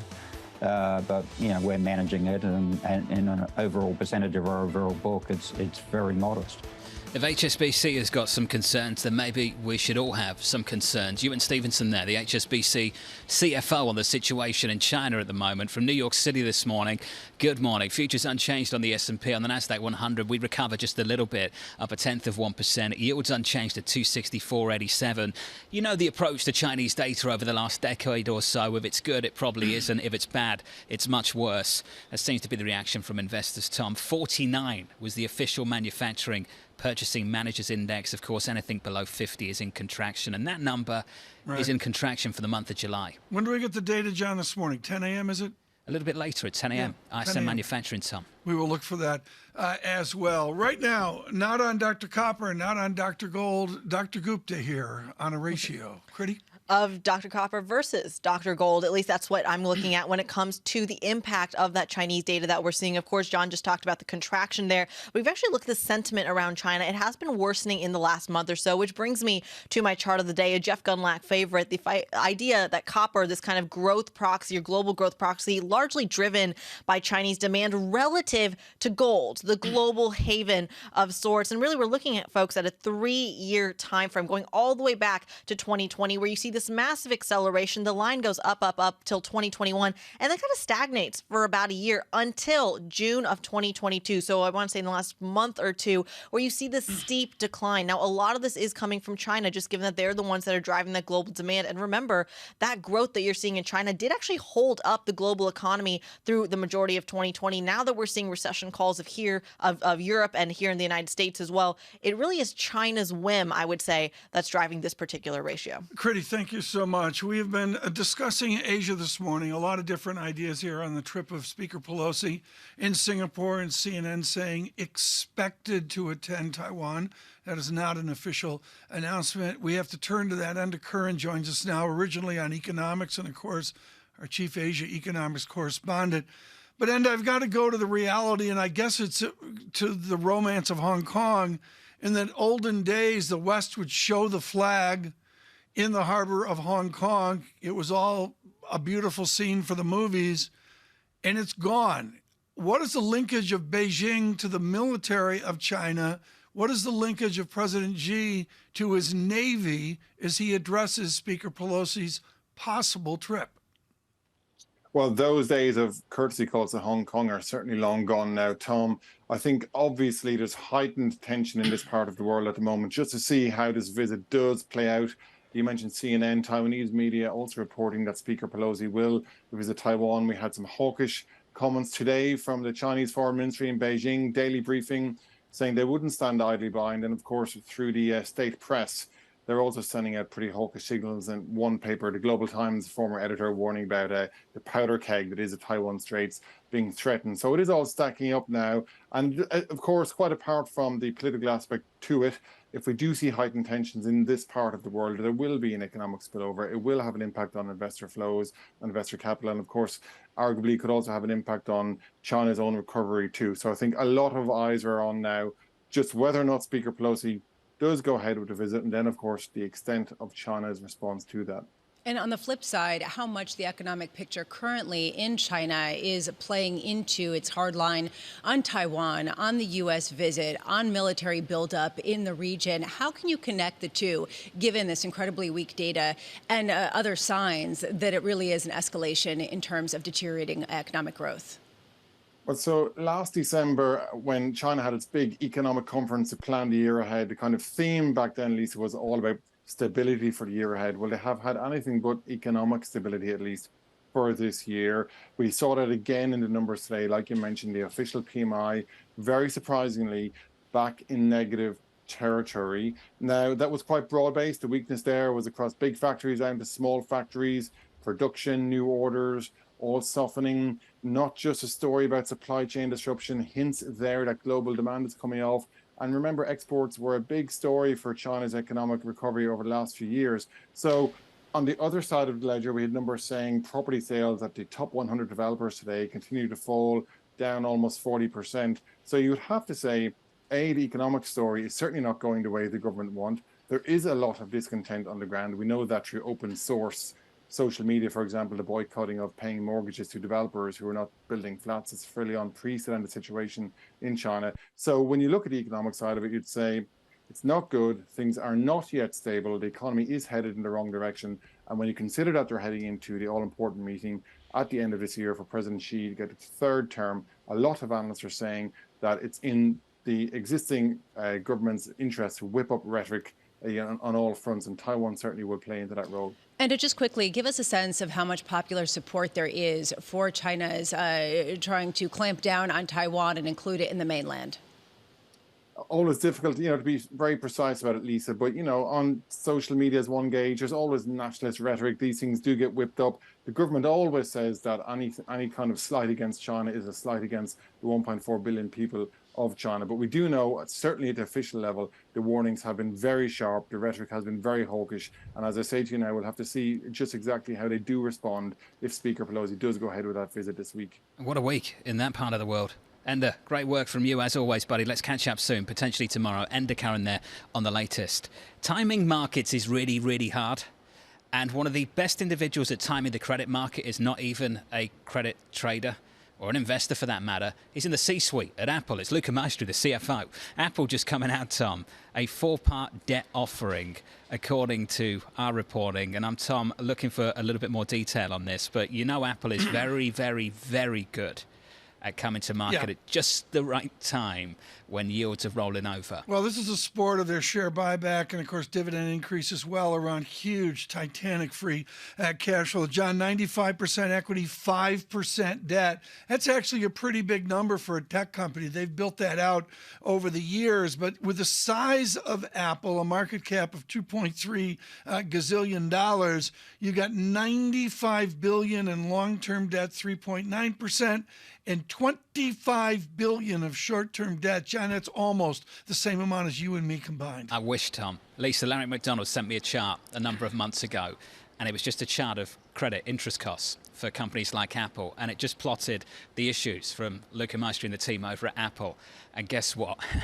Every single time, pretty much bang on the money. Yeah, pretty much. They've done a really amazing job at timing the lows in terms of yields, the high in terms of price, in terms of selling debt, which raises a question. Was this rally in credit that we saw in July, which was a monumental rally, the last gasp before something else? Because what you saw was not only did interest rates fall, but so too did credit spreads, did the potential perceived credit risk at a time when people were worried about recession. Is that too good to be true? Just getting that headline now. Apple kicking off a 4-part bond sale to fund buybacks and dividends. More still to come after a monster rally through the month of July. Here we are kicking off August with futures slightly negative by 0.1%. From New York City, this is Bloomberg.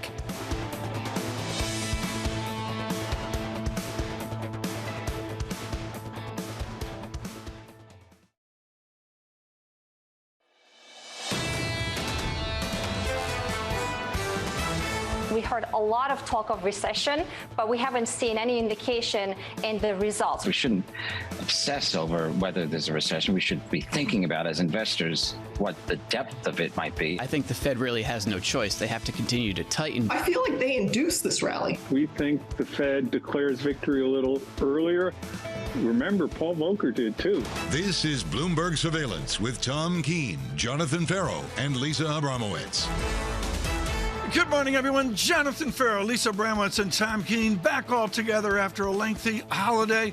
So much going on here, but really all of it in the jobs report. Chairman Powell, John, he's looking at the labor economy. We will look at it on Friday. Payrolls this Friday, looking for something like 250K. A really, really dovish interpretation of what he said last Wednesday, and a ton of pushback from Fed watchers over the last couple of days, including Fed officials. Neil Kashkari going into the weekend, Tom, pretty clear.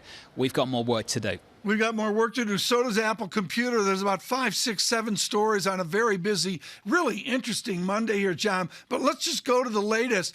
Apple Computer with free cash flow modeled for next year of $110 billion. They're broke. They need to issue more debt. Not quite, Tom, but yeah, they're issuing more debt. 4-part debt offering to fund buybacks and dividends. We've seen this work before from the C-suite over at Apple, Tom, and they usually do it. They time it perfectly in this market. Spreads have tightened a lot over the last month. Let's be clear about that. This August, Tom, I wonder what it will bring for this credit market. Lisa, this is your wheelhouse. What do you see? I see that people don't understand the rally that we've seen, that they think it's gone too far, too fast. A lot of people would say that. Now we see companies starting to come back to the market after more deals have been pulled from this market. In other words, companies that were planning bond sales and decided not to, going back to the heart of March 2020 of the pandemic, and then before that in 2009. So what we're seeing is a release in markets to allow the likes of Apple to sell bonds, to get this, pay for dividends and share buybacks.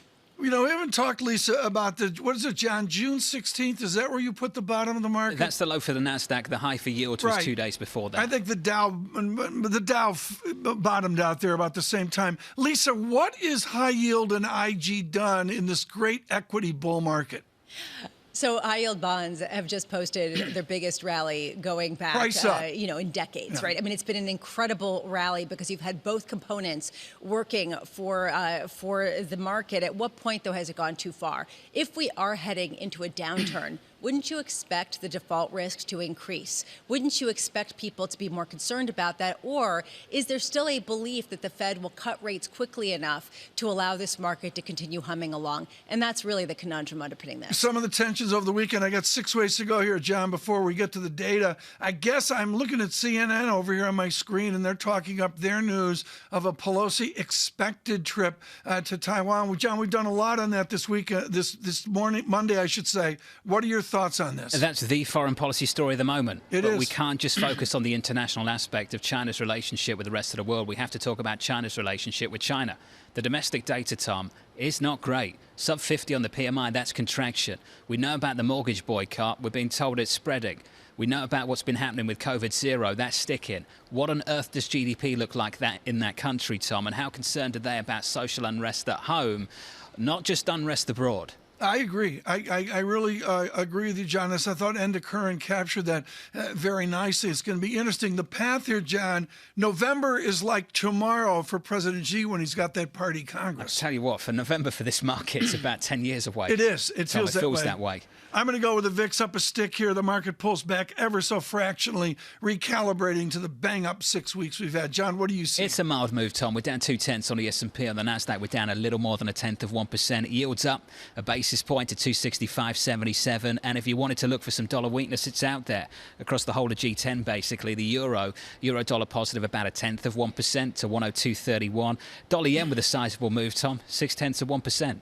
Tony Rodriguez joins us right now. He's had a fixed income strategy at Nuveen. Tony, there's a 60-40 theory in retirement planning. Douglas Cass sent me a great chart this morning that the 60-40 model now is the grimmest it's been over some 30 years. How do you recover in bonds if the 40 of your 60-40's been a disaster?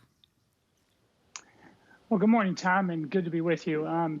Probably the best news about the 40 over the first half of the year is that it did a lot better than the 60. So we are beginning to see the fact that investors do need to have fixed income in the portfolio to offset periods like we saw in the first half, where you get equities down double digits, even 20+% when you look at the NASDAQ, for example. Now, as we move forward in fixed income, which also had a pretty rough first half of the year, worst on record, really, we don't think we're going to see those kinds of negative returns, but we do think that it's going to be some rough sledding. We're expecting a little bit modestly higher rates, but we're expecting quite a bit of volatility and probably some more spread widening in the non-treasury sectors of the fixed income market. So there aren't great places to hide, but we do think that fixed income is likely to outperform the equity markets, given that we think this recent rally that we've seen across all risk sectors of the global capital markets is maybe a little bit ahead of itself. Tony, just how much has inflation protection cheapened in the bond market over the last month or so? And would you tell people that maybe they should have a second look? Yeah, we have seen break-evens fall. We think that might be, again, a little bit aggressive. So we think that inflation protection is reasonably attractive right now for investors, because we think that the core elements of inflation are going to be stickier than maybe market participants currently expect. So we think that's going to keep the Fed in the game longer than what's currently priced in the Fed funds futures. So our terminal rate would be above what we think what the market is currently pricing. And we think that core inflation will be stickier and more persistent.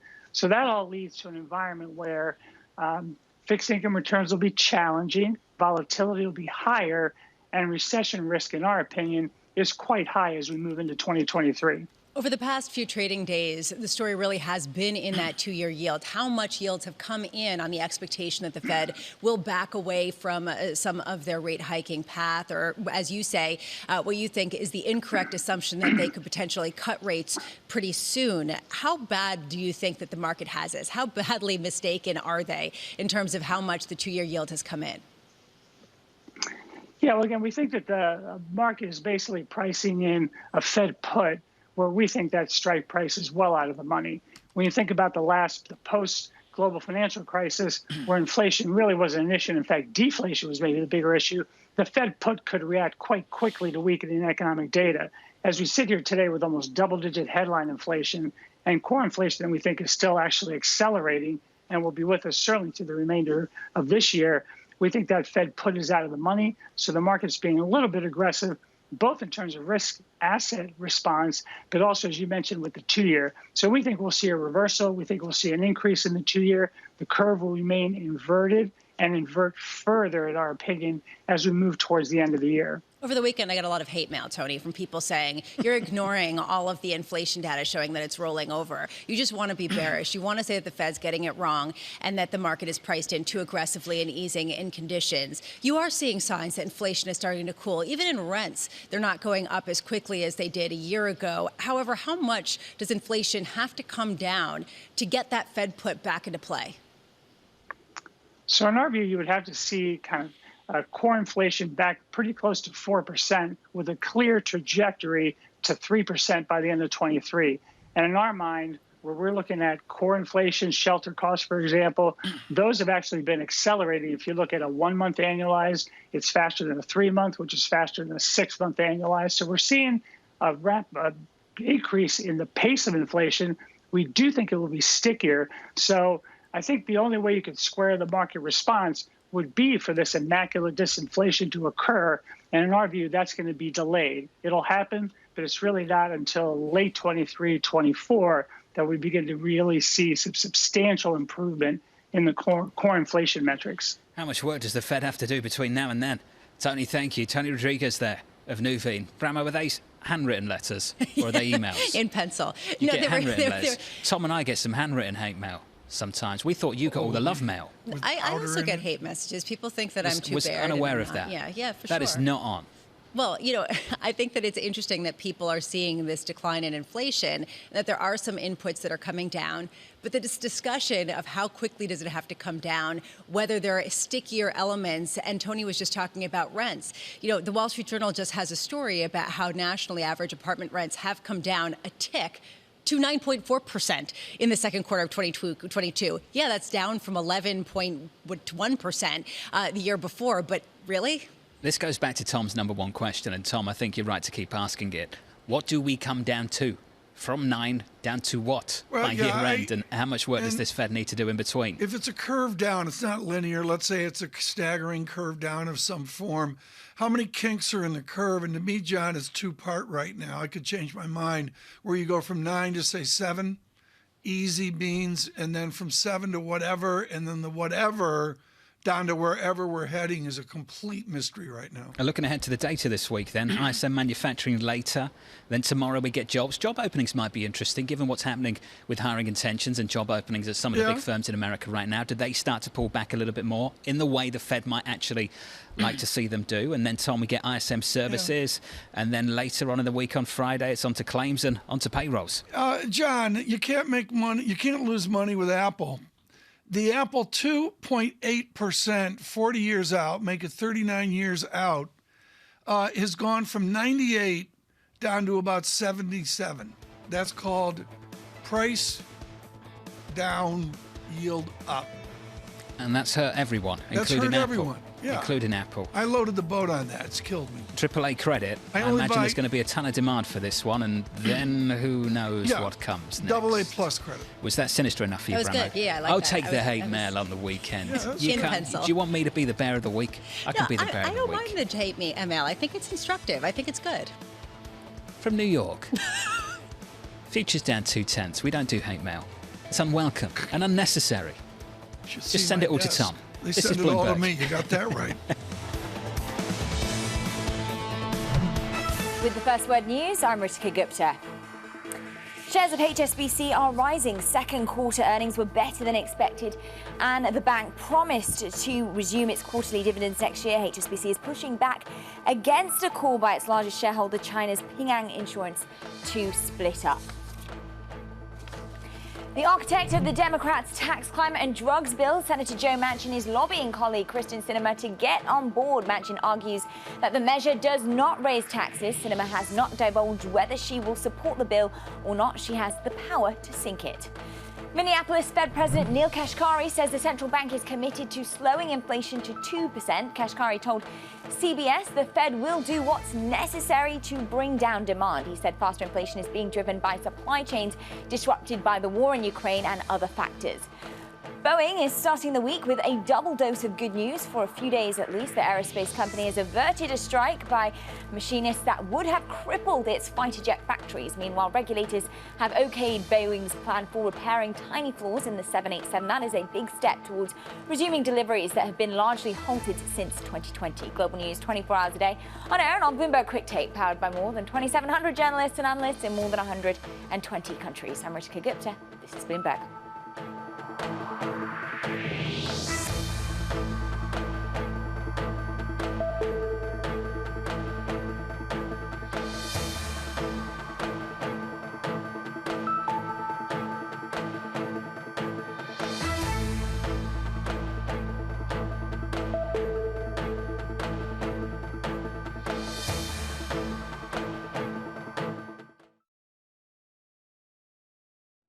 Season is here. Everything I've read has just got the R word. Resilience, not recession. Earnings are expected to be so weak that I think that presents a very intriguing opportunity. Bloomberg breaks the numbers first. We get a deluge of earnings globally this week from Alphabet and Microsoft, with exclusive expert analysis. These earnings have proved to be really inconsistent, not actually showing a real picture that goes one way or another. Bloomberg Television and Radio, the fastest numbers and analysis you trust.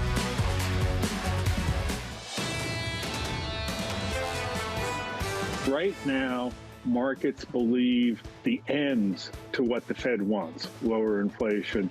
They don't quite have it right about what the means will be. The means will be tighter financial conditions. In our forecast, we think the Fed declares victory a little earlier. Remember, Paul Volcker did too. That was the brilliant Vincent Reinhart, the chief economist at Dreyfus and Mellon. He's not alone. This from Bill Dudley, the former New York Fed president. Earlier this morning on Bloomberg Opinion, he said this wishful thinking is both unfounded and counterproductive. Live from New York City this morning, good morning with Tom Keene and Lisa Abramovitz. I'm Jonathan Ferro. Kicking off a brand new trading week, a brand new trading month with futures down 1/3% on the S&P. TK, the NASDAQ 100, a little softer, down 0.2%. A little softer. It'll be interesting to see what Apple does. John's surveillance correction. Bob emailing in from the Hamilton College goalie camp. Thanks for listening up there near Lake Moraine. And he says, Moody's has Apple as AAA. You were correct, John. And I was also correct. S&P has it at AA+. There we go. I don't know what the difference is, but, you know, we like to have a surveillance correction when we need one. Who are the other two companies, Tom? I believe it's Microsoft and J&J, isn't it? I think. I will double check. I can see Lisa typing away at the corner of my eye, so I know Lisa's double checking right now. Fired up. It's taking a minute to load. Yep, J&J and Microsoft. There we go. Good job. Thank you. And she knew how to find it. I'm so glad I could take the week off. I'm pleased we paused for that. You got any more data here before we get to I'm so done. I'm so done. Very good. Well, welcome on a Monday. It's a No News Monday. We're kidding. 10 o'clock this morning, that first look at the American economy with what John loves, the ISM. And then a lot of data coming up, crescendoing to August 10 when there is inflation. Winthin joins us now, global head of currency strategy at Brown Brothers Harriman. When finally a dollar breather, is that it for strong dollar? No. And a simple, quick answer is no. Look, I know the dollar bears will come scurrying out. They've been very quiet the last few months. You know, to me, it's a lot about positioning. It's really mostly about the yen, if you think about it. The euro's having trouble getting much ground because basically the Eurozone is heading into recession much sooner than the U.S. Will. Germany's already there. The other major economies are heading there. So to me, as an FX analyst, you know, you always have to ask yourself, you know, you're bearish on the dollar. What's the other side of the coin? And to me, the other side of the coin looks very ugly. Eurozone, UK, China, Japan, you know, all grappling with the very same issues that the U.S. I just happen to think the U.S. economy is much more resilient than these other economies are right now. And so I remain dollar bullish. But we've got a period of consolidation, no doubt about it. As you pointed out earlier, we've got some key data that'll set the tone, you know, for the sort of medium-term dollar outlook.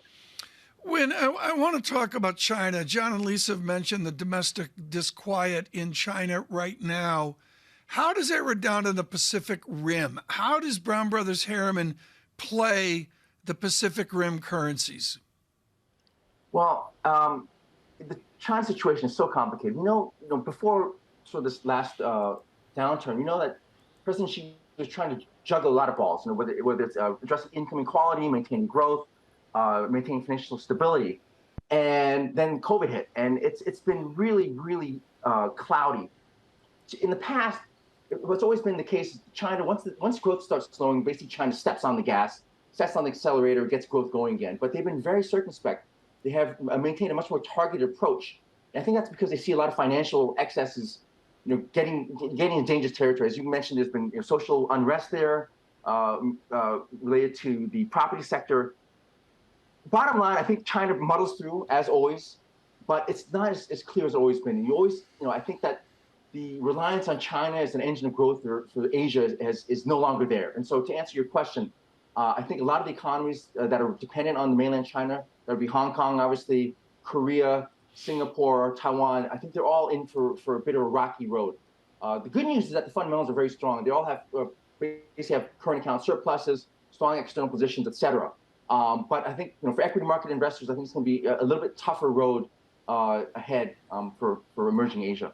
And based on that, and based on some of the weakness that we've seen on a fundamental level from the emerging world, there is a question of why it has delivered some of the best returns. If you take a look at carry trades executed in euros, they've returned something like 29% so far this year because of the deterioration in the euro. How much longer can that kind of trade continue, just purely based on where the euro is? Sure, that's a great question. And obviously with carry trades, always the funding currency is always key, right? If you use the dollar, you'd have suffered obviously massive losses. I think the yen was popular for a while, but that's obviously we've had a 7, 8 big figure move in that. That's kind of called into question. Euro, I think, has some room to go in terms of being a funding currency. Again, I alluded to this earlier. That the fundamental outlook there is simply put just awful. The market's been dialing back ECB tightening expectations. I think your wonderful MIPR page is showing a peak ECB deposit rate of, I think, 1% currently, down from over 2% just several weeks ago.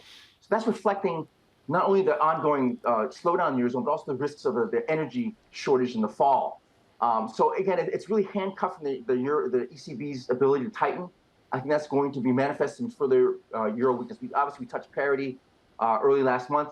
I think that trade is still in play. So to me, though, I think EM is still dicey, though. I mean, I think it's when you have slowing global growth, possible global recession, tight global liquidity conditions, it's very tricky. To me, it's like trying to catch a falling knife. Euro trade has obviously worked, but it's risky. I'm very defensive on EM right now. Winston of Brown Brothers Harriman, trying to catch a falling knife. TK, I remember talking about the Swissy maybe 10 years ago, and it was like putting your hand in a blender. That's what someone told me. It was that ugly. Tom, I have to tell you that when it comes to the Federal Reserve, the debate at the moment is really divided. But when it comes to Europe and the ECB, it is so one-sided. I don't know a single person who really believes this ECB can go that far. And the window for most people just seems to be getting smaller and smaller and smaller. I was upset this weekend, John. I'm glad you bring this up, because the U.S. newspapers that we now all read on the web are trying so hard to do softer sort of news stories. And they sort of bury that there's a war going on. And that's what they're dealing with in Europe. There's a war going on. I saw the petrol prices, John, for Sweden and the United Kingdom. Wow. Brutal. Brutal. Yeah. That's the correct word. And energy prices in the mainland on the continent, in the Eurozone, could get a whole lot worse. Yeah, I mean... Could get a whole lot worse. So I think it's a completely different analysis. You talk about rent worries here. Yeah, we have rent worries here. Nothing compared to what they're dealing with in Nowhere near, Tom. Europe. Nowhere near. Nowhere near. And they haven't had the snapback, the recovery that America's had as well. And that's been an issue too. And that's technology overlay. We have the technology overlay. They don't. Futures down a third on the S&P. We're down 0.2 on the Nasdaq. Your euro-dollar story shaping up as follows. Up by a little more than 0.1%. Positive on that currency pair, 102.37. Cruise down about 3% at 95.70 on WTI. From New York City this morning, good morning. Hello, August. This is Bloomberg.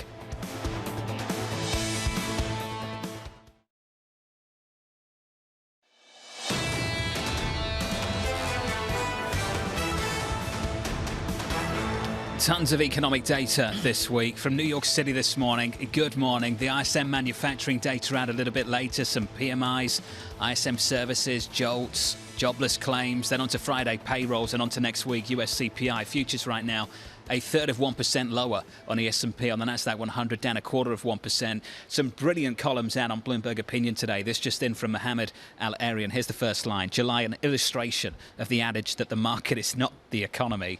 You think in a big way. That seems to be the takeaway. And then this from Bill Dudley a little bit earlier this morning, the former New York Fed president. Investors have lately become strangely optimistic that the Federal Reserve won't have to tighten monetary policy much further. He goes on to say, this wishful thinking is both unfounded and counterproductive. I'm sorry, John. I'm speechless after a headline I just saw. John, you got to help me translate this, folks. We've got to get this. Well, I haven't seen it, so how can I translate it? John, it's just out here. PepsiCo to take 8.5% stake in Celsius for $550 million. Isn't that a crypto company? That's a fitness drink maker, Tom, apparently. Celsius? I've never had it, so it's I can't comment. It's a competitor of Tang. It's a competitor of Tang. Oh, they could have bought Tang because I'm loaded. Do we cover $550 million deals here, Tom? I don't think we do. I just saw it and thought of crypto. I'm like, okay. Okay. Anyways, we'll have much more on that from our crack corporate team. Is that why you wanted to cover it? You thought it was a crypto deal from PepsiCo? You know, they'll no doubt do a better job than I just did there. I just went down in flames there. I'll probably get hate mail. Why did you drag me down with you? That's what I want to know. It was a group effort. We were trying to get Bramo involved.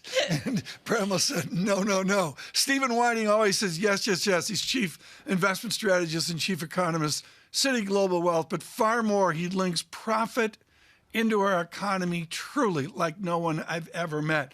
Stephen, you are the guy I want to talk to. Link in the earnings surprise in a 6-week bull market with Chairman Powell's economy. Take the profit and tell me what it means about our economy. Well, the one thing I just heard from the comments earlier about, July or the stock market isn't the economy, a month is not a quarter, it's not a year. We had a quarter past where there was still lingering strength. You'll see employment gained in the month. And we're decelerating from a high level of production and employment gains. So the fact that profits are up 6.5% over the past year shouldn't be so much of a surprise. There is a bit of a squeeze going down on. Costs sort of lower in the value chain are going up more than the top line, and we're going to have a weaker period of profits in the year ahead. But if you were worried about the period we're just in, I wouldn't get too excited about that being sort of the terrible period. Like, that's all over with now. Now, when it comes to Chairman Powell, I think, again, the one thing that I would take away that's a little more positive and was a reason for investors to perhaps not really, jump out of the window was the fact that there's some recognition that the economy is not going down the way they expect. If you take a look at total home sales in the U.S., new and existing home sales, we're down 26% in sales from the peak. If you combine these figures, there's plenty of signs that there's interest rate impact, leading edge knocking the economy down now. In your notes, Stephen, we hear what we're hearing from others, which is avoid the cyclicals and such.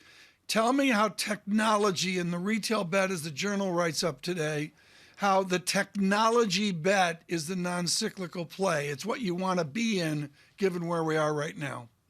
Well, there are some technology cyclicals, and then there are some others. I would put advertising spending in the cyclical category, personal computers to home electronics, this sort of thing, tech services, cybersecurity, enterprise software, these things much less cyclical. I would look at it and say, look, we have had a sizable drop in long-term interest rates already. Now, again, what are we talking about? 3.5 down to 2 3/4 or so. But the signs are there that we're going to have a low-level peak in long-term interest rates. And probably for the bulk of the secular technology area, we're probably going to have a fairly high-level trough.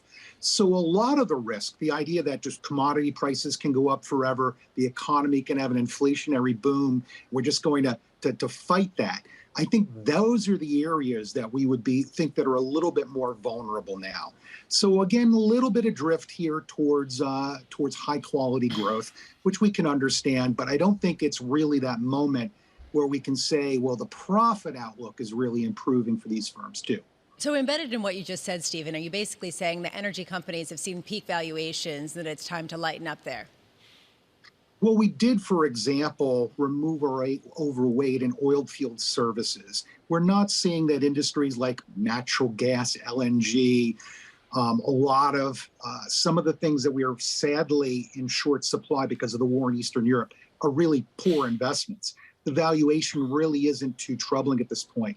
But the idea that we're not going to suffer at all in the commodity space because of Fed tightening and a slower global growth rate is a little bit too much. So, yeah, we've taken down some weightings there a bit and do think that, again, a harder landing for the economy is going to be felt throughout a lot of cyclical commodities. So the Fed Chair Jay Powell spoke a lot about being data dependent. And we discussed a lot on this show. What does that mean? What data are they looking at? Can you give us a sense of what happens if the labor market data, if the jobs report that we get on Friday comes in hotter than expected? What kind of effect that would have on the equity markets?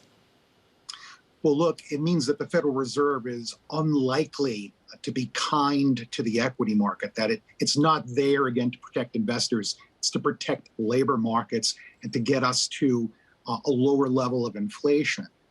But I would say, again, some of the signs that we have seen, being data dependent is a lot better than the Federal Reserve being overconfident in the economic outlook. And what we have seen with unemployment insurance claims up about 70,000 from its low point on a trend basis, that doesn't happen when the economy is growing at its potential, right? When the economy is growing strongly at trend, we don't get rising unemployment insurance claims. Now, the point that we're already expecting declines in the labor market is pretty far off. It's probably into next year. But I would say that, again, the way financial conditions have tightened, the way the lags play out, it's quite possible, again, that we're facing job losses on a net basis over the course of 2023. And if the Fed's going to be data dependent and instead looking at inflation issues, some of these inflation issues are really lagging indicators. Services price inflation, most closely linked to wages, has had little to do with the inflation spike of the past year. And it's a member of the index of lagging economic indicators. Unfortunately, those things are going to still show some strength. But eventually, the Federal Reserve is going to come around and say, well, you know, the fuel is out of the tank for inflation. And so how far do we want to push this? Must you crush the economy and, again, get ourselves into an easing cycle? Really, is that really the approach that we need? Stephen, with great respect to ask this question, how flexible are corporations here, given what you just laid out, and given all the worries everybody has, particularly Lisa Abramowitz? How flexible are corporations to adapt? It's a great question, and there's adaptation going on, but there's probably not some planning, you know, for some massive deterioration in demand. So they're going to be a little flexible, but I don't think that we can avoid some loss in profits in the coming year. Steve, can I just get a sense for how confident you are? Where you think the next 10% move is from here? Lower? Higher? You've got a degree of confidence around that story? You know, I think coming up with answers is different from knowing. And, you know, there's a few things we knew. We knew that an exogenous shock is not going to have the same effect as a business cycle. I think a great deal of the inflation that we've already experienced doesn't have a life of its own. I don't think that forcing supply and demand down together really cures this problem. But I have regular confidence exactly when the Federal Reserve stops and sees that. So I think that we want to err on the side of caution a little bit. And that's what we're doing with portfolios. It's not a period when we can say the economy is at its weakest point and is able to recover again. That I'm sure of. You're not alone. Steve, good to catch up, sir. As always, Steve Whiting there of Citi Global Wealth Investments. Coming up in the Open, as we count you down to the opening bell on Bloomberg TV, we'll be catching up with David Leibovitz of JP Morgan, among others, including Judy Beal and James Athey. That's all coming up in the next hour, Tom, on Bloomberg TV. Looking forward to it. You're probably going to dive into this transaction of Celsius and Pepsi. Without a doubt. What have you learned about that transaction, I've been learning a lot here. 10 minutes? Riley, thank you so much for emailing in from St. Louis. She's addicted to this garbage. John, they have kiwi guava sparkling Celsius Live Fit. They have Celsius Heat. They've got Lisa, have you ever had this stuff? No. I'm reading about Arctic Vibe, Tom. In that, it's a lot of caffeine and ginger root, and it's fortified with vitamin B and vitamin C, or you might say vitamin B and vitamin C. I was just talking to John Fieldley about this, and of course, congratulations on the transaction. It really shows the entrepreneurship and all that. And I said, I think a natural for me is Celsius taking Uber. That would be, You think they should take Uber? No, I'll take the Uber. Okay. But it's you have your beverage while you're taking I've got no idea where we're taking this. John, you take your Uber instead of fitness. Instead of working out, okay. You've never done that, right. I know. Sure. But some of us have. I'm on board. Bramo's got issues with this segment. No, I just, would we be discussing this if you didn't think that it was the crypto name? And I do wonder, there are a number of acquisitions this morning that are interesting, though. This idea that we are finally seeing some activity in capital markets is interesting because there had been so little for most of this year. The rally that we saw in the past month is actually giving way to the Apple transaction, to the acquisition of Valvoline. That was very sensible. That's actually a really fascinating development. Well, Lisa, John took a call on the break. I wonder if he was taking some paper down. That was very sensible. What are you implying? Why are you always doing this? It's a 40-year piece, says you. I might not be back tomorrow. We're down 0.4% on the S&P. You're happy with that, I know. This is Bloomberg. Keeping you up to date with news from around the world with the first word, I'm Ritika Gupta. President Biden is isolating at the White House after testing positive again for COVID. He has a so-called rebound case that is seen in people who take the antiviral drug Paxlovid. The White House says the president is not experiencing any symptoms. In eastern Kentucky, the death toll from massive flooding has now risen to 28, and the state says more fatalities are expected. Rescue and recovery efforts were slowed Sunday by up to 4 more inches of rain. About 400 people have been rescued by National Guard helicopters. Google, General Motors and Verizon are amongst the 68 companies backing affirmative action in upcoming cases before the Supreme Court. The companies have filed a brief with the court supporting programs that are being challenged at Harvard and the University of California. The cases are first on affirmative action to come before the court since conservatives gained a 6-3 majority. And Apple is tapping the high-grade bond market with a sale in as many as 4 parts. The money, they will be used for a number of purposes, including share buybacks and dividends. The longest part of the offering, a 40-year security, may yield up around 150 basis points over Treasuries. And PepsiCo will pay $550 million for a stake in fitness energy drink maker Celsius Holdings. It's part of a long-term distribution agreement. PepsiCo is getting convertible preferred stock equating to 8.5% ownership in Celsius. The company will also nominate a director to serve on the Celsius board. Global news 24 hours a day on air and on Bloomberg Quick Take, powered by more than 2,700 journalists and analysts in more than 120 countries. I'm Ritika Gupta. This is Bloomberg.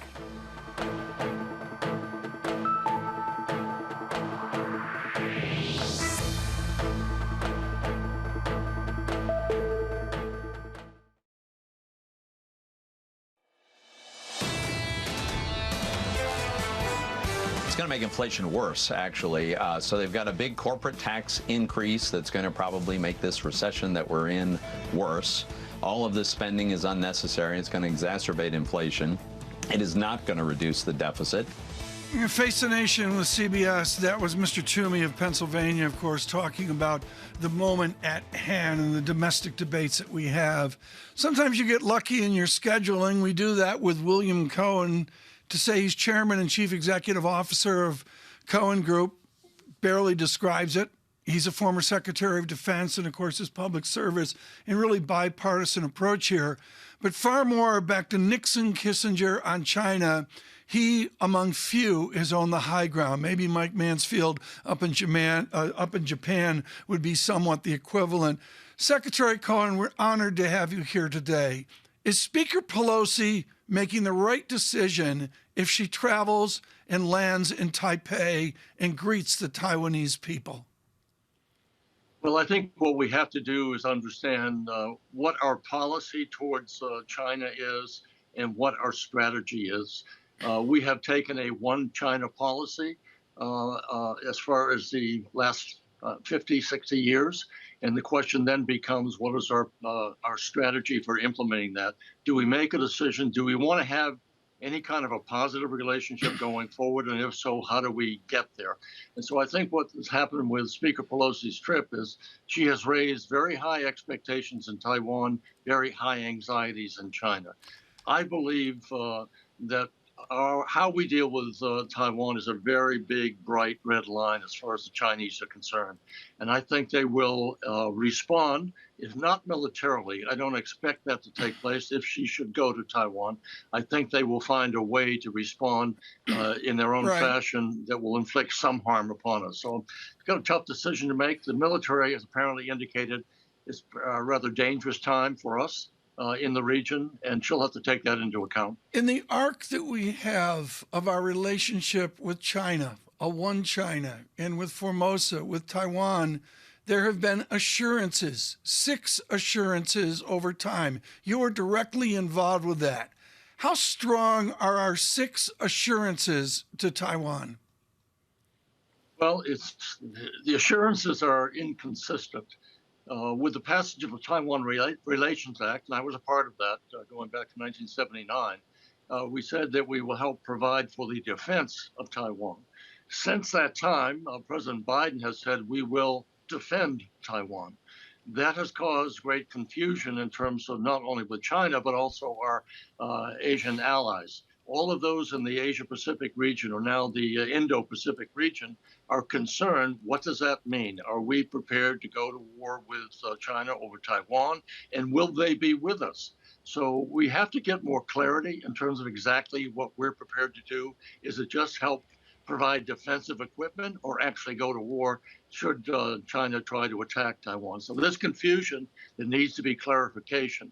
And that's something I would think that Speaker Pelosi has talked with the administration, has talked obviously to the military. And I think during this trip, she needs to talk and will talk with all of our allies in the Asia Pacific region, because they have a lot at stake in terms of what we'll do and what we'll fail to do should there be a conflict.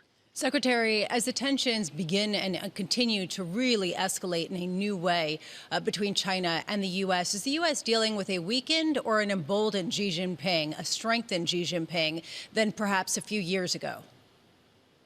Well, I think he's much stronger than he's ever been. I think that he will not be contested in this so-called election coming up. I think he'll have a third term. And I think the Chinese will regard this, even though we've tried to persuade them that this is something that we do. We defend democracies. We defend human rights. They will see this as pointing a finger in the eye of Xi Jinping. And I think when we talk about red lines, going back to red lines with Russia, for example, going back as early as 2003, Bill Burns, our current CIA director, wrote to the Bush administration, said, Russia will see any move on the part of Ukraine toward NATO or EU as a red line that they will not allow Ukraine to cross. Well, that was 20 years ago. I think from my travels in the entire region, China will see this as a red line, and they will find a way to take reaction to the United States that will in some way impact negatively upon the U.S. and our allies. So it's one of those issues. The Chris Christopherson song, is the going up worth the coming down? We will have to decide, is the going up in terms of ratcheting up the tensions with China worth what's coming after that? What will be the nature of the relationship? Will we still be engaged with China? Or do we want to follow a policy of decoupling? Can we pull our economic engagement with China out? And if we pull out, will the European allies pull out?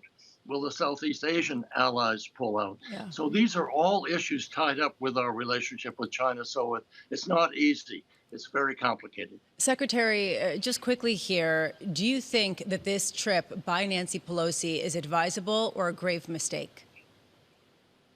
I don't know the answer to that. I would think that one option would be to say that she will visit Taiwan, but perhaps at a later time. That would be one option. But she may feel that she's compelled to do so now. But understanding what the risks are, I think it's going to be complicated again because of expectations that she's being pushed by Republicans and Democrats to go. I think the administration is flashing a warning sign without telling her not to. So the decision ultimately will be up to her. But I think it does, it certainly has some grave dangers involved. There are many who feel China's bluffing. I don't think China's bluffing. William Cohen, thank you so much. We look forward to speaking to you again, particularly on the U.S. military in a fractious 2022. William Cohen, he's a former Secretary of Defense for the United States, and of course at this historic moment. Lisa, really, really extraordinary how it is multiple fronts for our military. Yeah, and how this is the ratcheting up of tensions that people do not really want right now in terms of yet another geopolitical point of tension. I also think that what Bill was saying there, what William Cohen was saying in terms of whether a military altercation and a ratcheting up of tensions escalates the decoupling of the U.S. and China is a fascinating point that really speaks to the economic place we're in. That's right. That's where I go. Does that Absolutely. end up leading to a longer-term inflationary push as the U.S. brings more of the activity back home? And we are seeing companies that do come out with reshoring plans get rewarded in the stock market. How much does that become a real theme heading into the next 12 months? And right now, a headline coming out on Speaker Pelosi. Brad, help me with this, please. The Speaker of the House to land in Taiwan Tuesday night and meet lawmakers Wednesday as well. She'll be, I believe, in Taiwan. That's just breaking. We'll have much more on that across all of Bloomberg here through a most interesting Monday. Lisa, I've also got to go back to bond yields a little bit elevated here with an incredible economic data flow this week. How much is this an expectation of a lot of pushback from Fed members who are planning to speak starting tomorrow, basically saying, guys, don't get too excited. It's not like we're going to start cutting rates tomorrow. Very good. Please stay with us with futures at -25. The VIX out a large stick, 22.76. On television and radio, this is Bloomberg. Good morning.